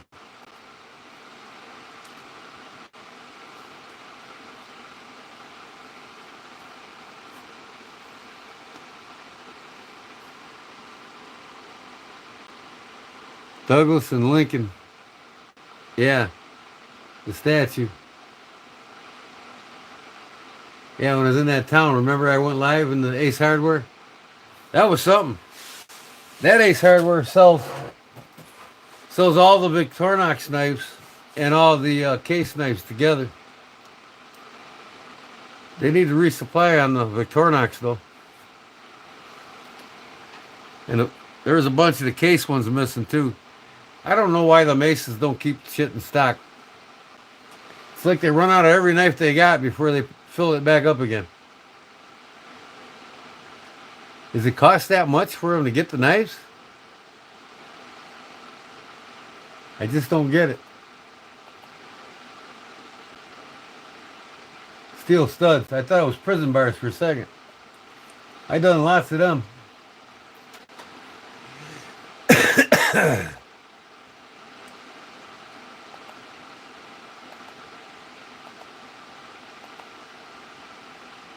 Here's the specialty. Here's the hawkbill here you were talking about, Paul.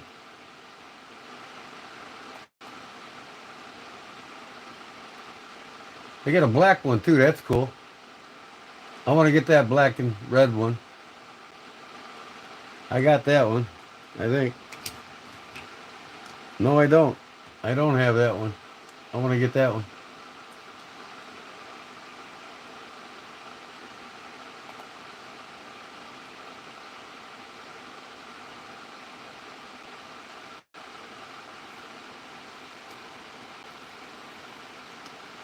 Yeah, the rat bastard root beer.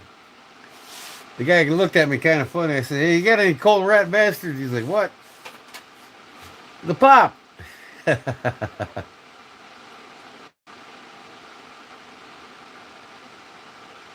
Here's the one I just got. You know, this one's $26.97 here. The first one I brought up was only 19 and a half. See, you can find them for deals on eBay.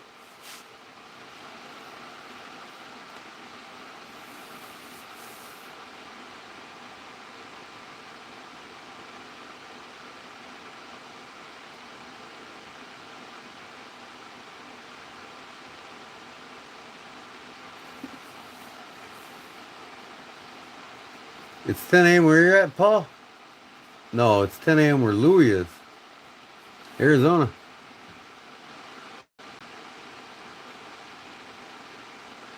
What do we got here?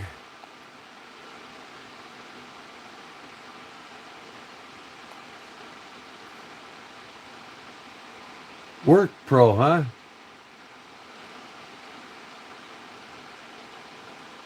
Flip utility knife.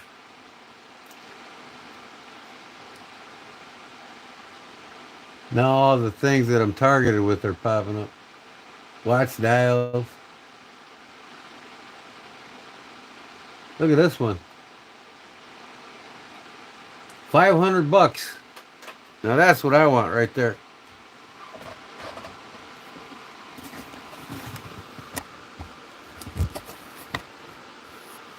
Original before 1941. 1920s. Look at that oldie. $500 and that thing's beat up. But if this thing wasn't beat up and was in mid shape, it'd be $2,500. It's all beat up. And they want $550 for it. 1920s though, right? What can you expect?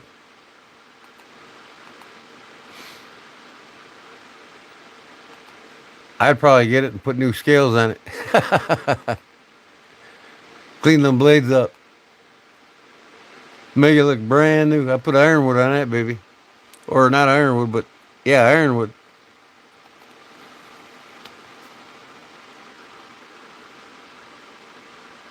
I know I could fix it up, but I don't think I want to spend $500 and something I want to fix up.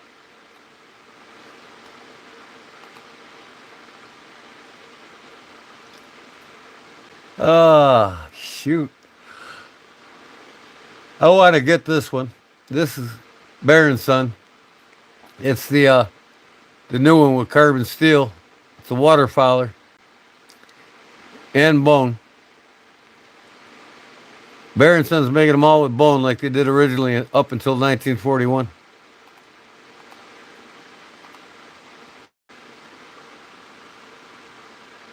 Yeah, it is. It's a lot for a fixer up.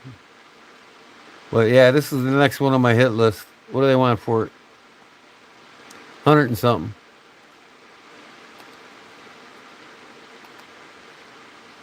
$104. That's a good price. If you got something like that from Case, bone, carbon steel, I'm selling bits to charge $160 for it. $170 for it. And Case ain't nearly as good as Baron Son. Not even close. Case is in a we don't give a shit category anymore.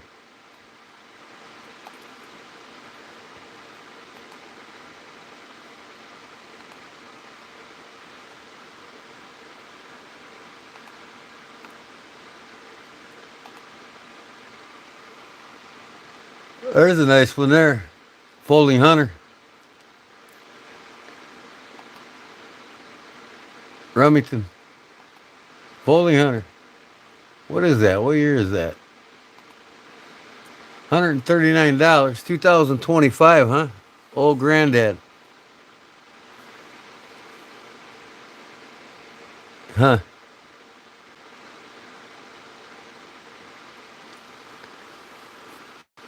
I ain't making an offer.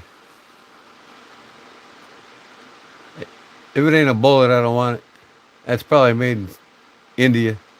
Look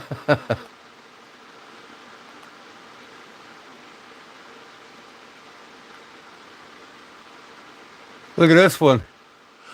Original bullet knife strapper. $725. Now that's in better shape. See, I would spend a couple $100 extra to get a nicer looking one.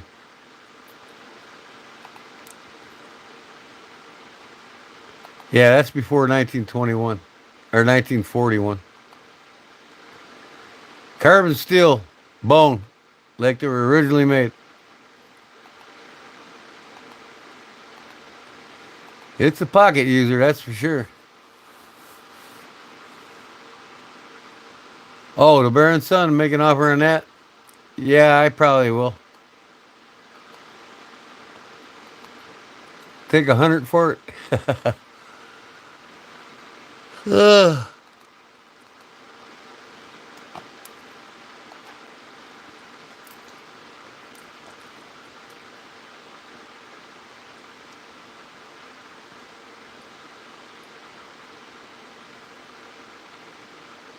Here's one for $1,195. Rare, vintage, 1921 to 33.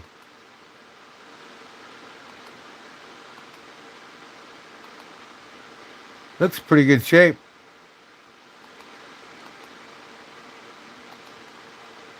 $11.23.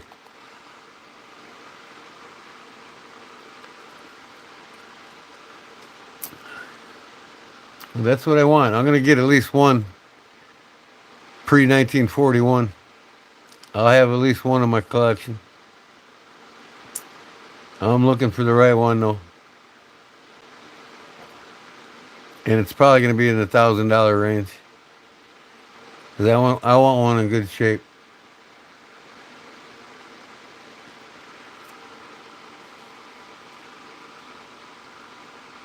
Here's a Durlin Trapper for 168. Why would I pay 168 for a Durlin knife? Nope, no thanks.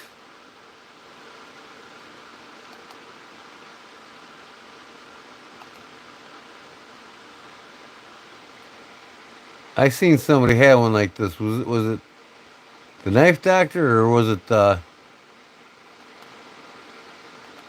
with the green handle, plastic handle, or was it Barlow Jim?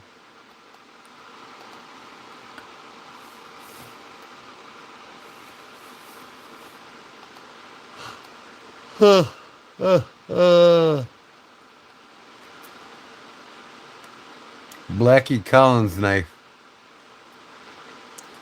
$20.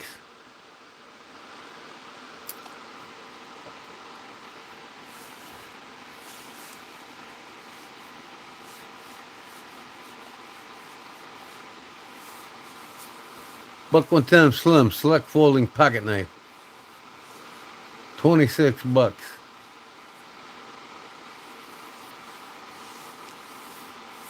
Look at this. Mini bug out for $34. Tell me that ain't fake.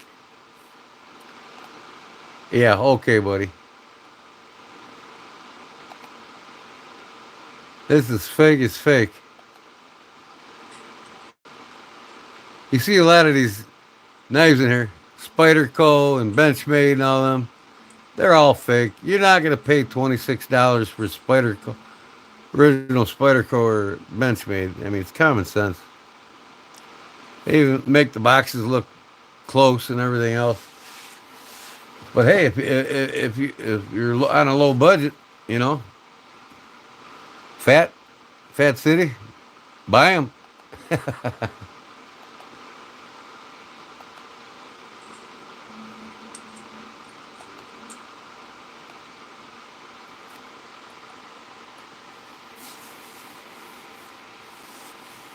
Vortec Keela D2 dagger. No thanks. Some of these knives, man, I tell you, I can get out of here.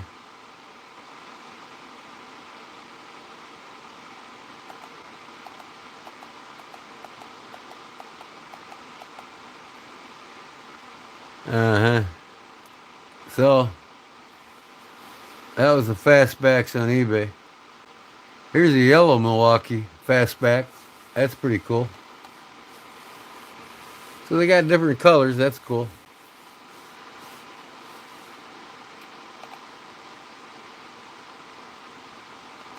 Seatbelt cutter.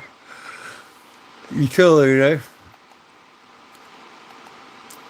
All right.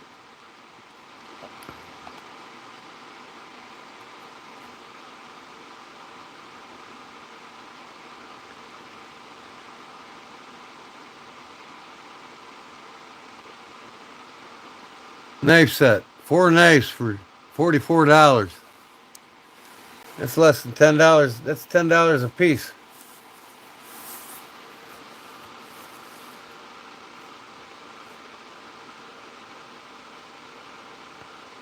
Oh yeah, they got gas station knives all over on eBay.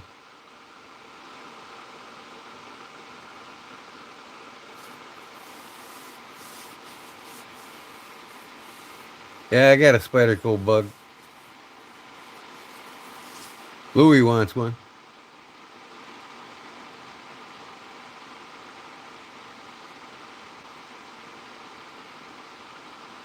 Another one. Fake bug out for $44. You actually get 2 knives for 44 bucks. Yeah, okay.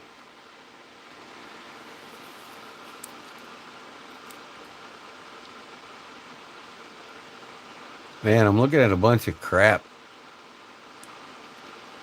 And it just keeps like going over and over again. How about we do this?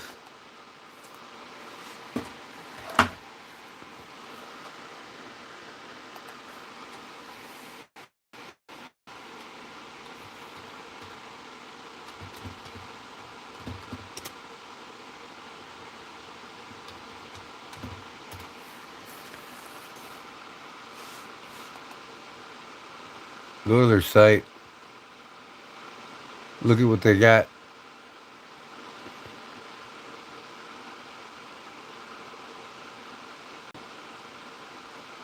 Where's the knives at?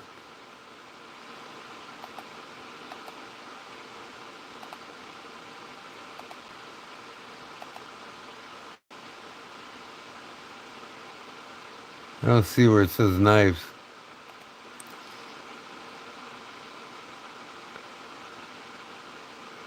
Here's Milwaukee Tools at Home Depot. Hand tools. Yeah, they got them at Home Depot.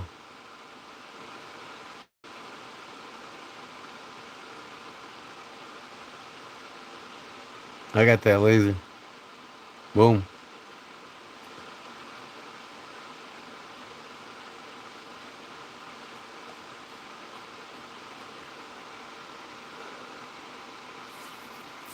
What, you want to trade? Who, me?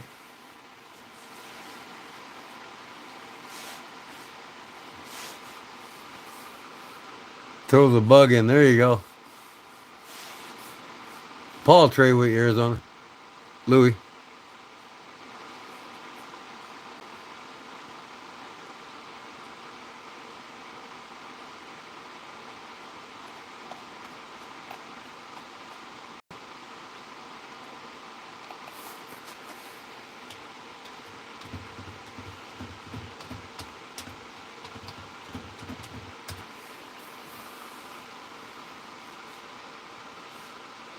$26.97. Yeah, see, that's what I paid for it. Here's the Hawk bill. $16.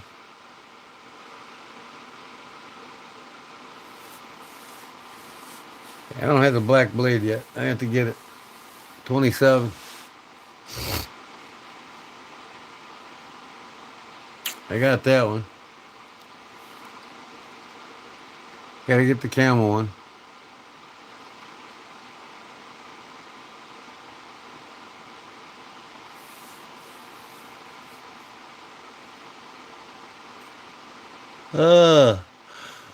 Uh-huh. That's it.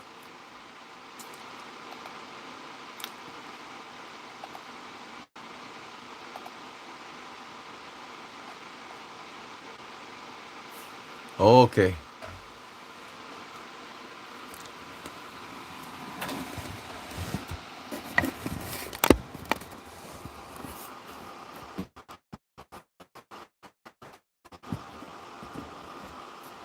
Hope my phone's still charging.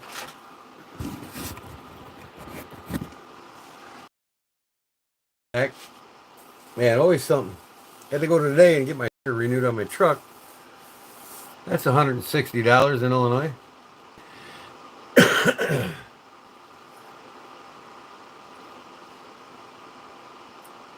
Man, I might as well just get off here.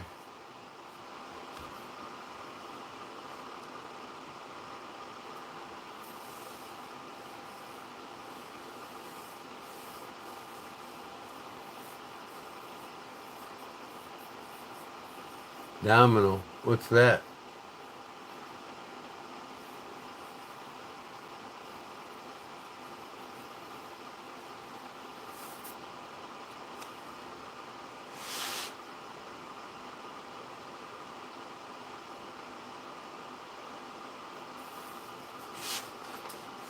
Yep, I broke 2,000 subs the other day.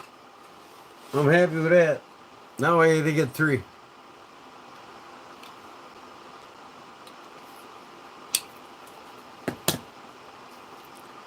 Took me about 4 months to get 1,000.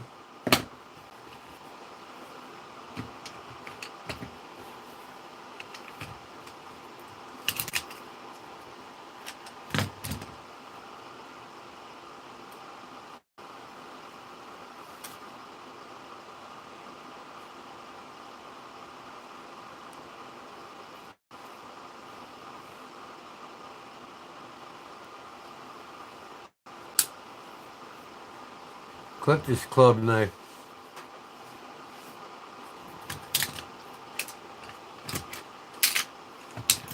Put all this shit back.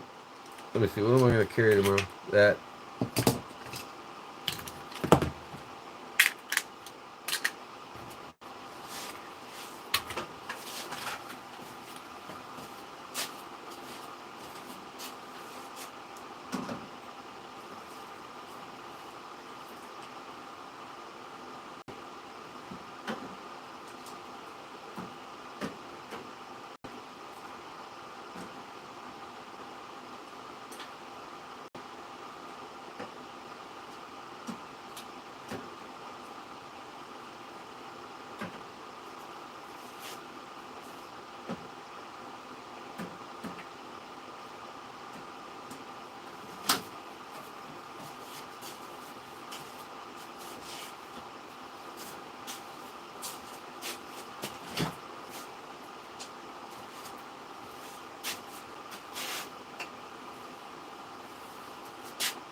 Case hobo.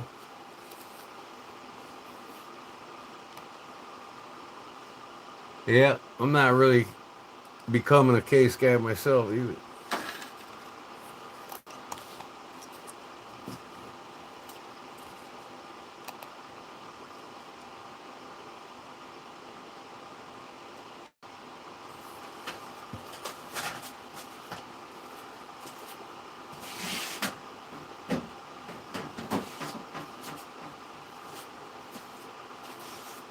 Oh, shoot. Time for me to hit the sack. I'm an hour past my bedtime.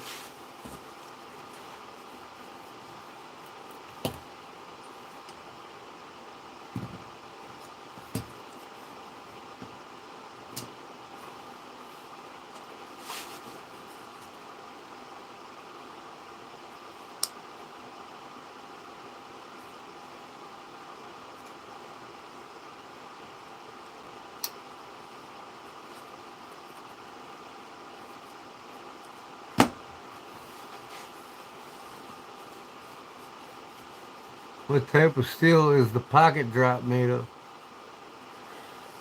1084. High carbon steel.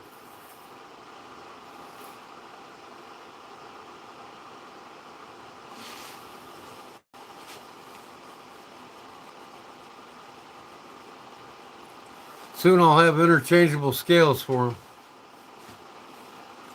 Soon I'll have all kinds of things, but I'll just, oh, I guess I'm not gonna. Ran out of cigarettes and I don't feel like making any.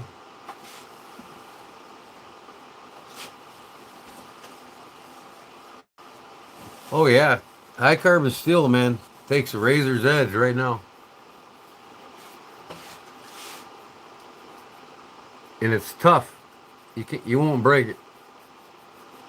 I probably got about a 58 Rockwell hardness on it.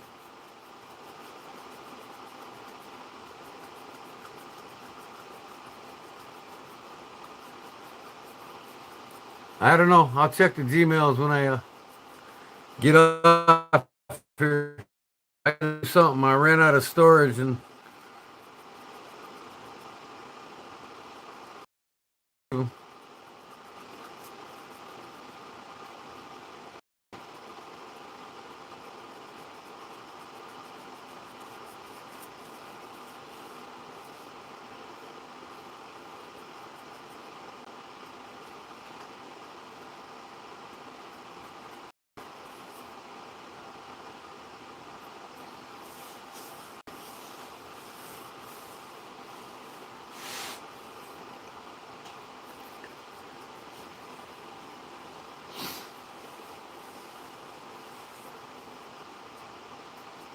I'll check, Fat.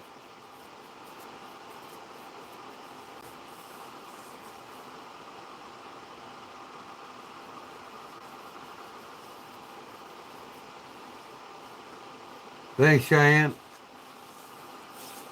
I try to be.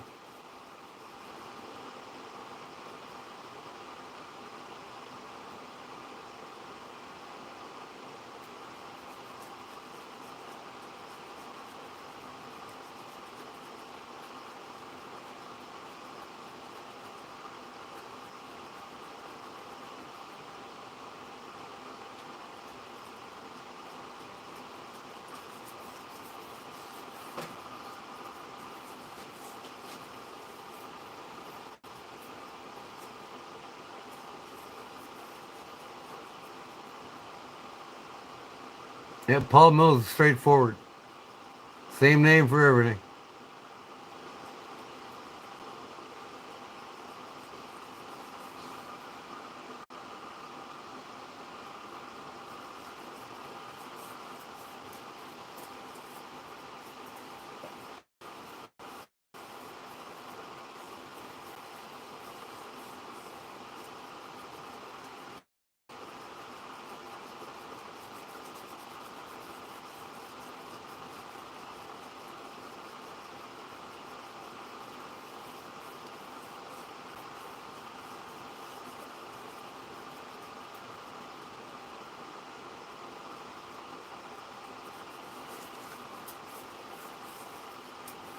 Send them your phone number. You guys can text each other or call.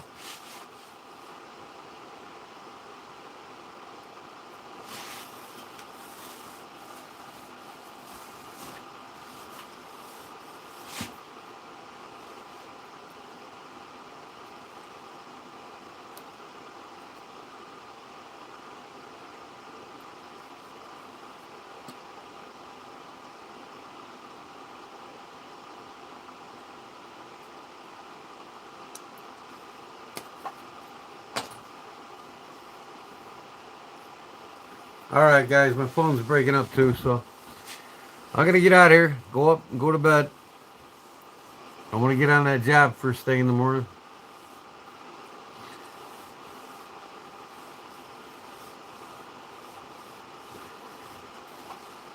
When I get it finished, maybe I'll go live and show you what I did.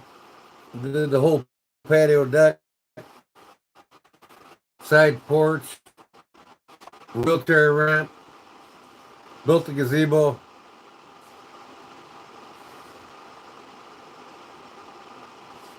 You too, Brown Sugar. Good night, Fat. Good night, Charlie. Good night, Louie. I'll talk to you all a little later.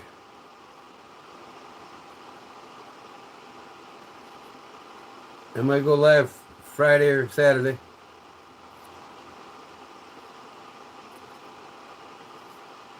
All right, guys. Peace.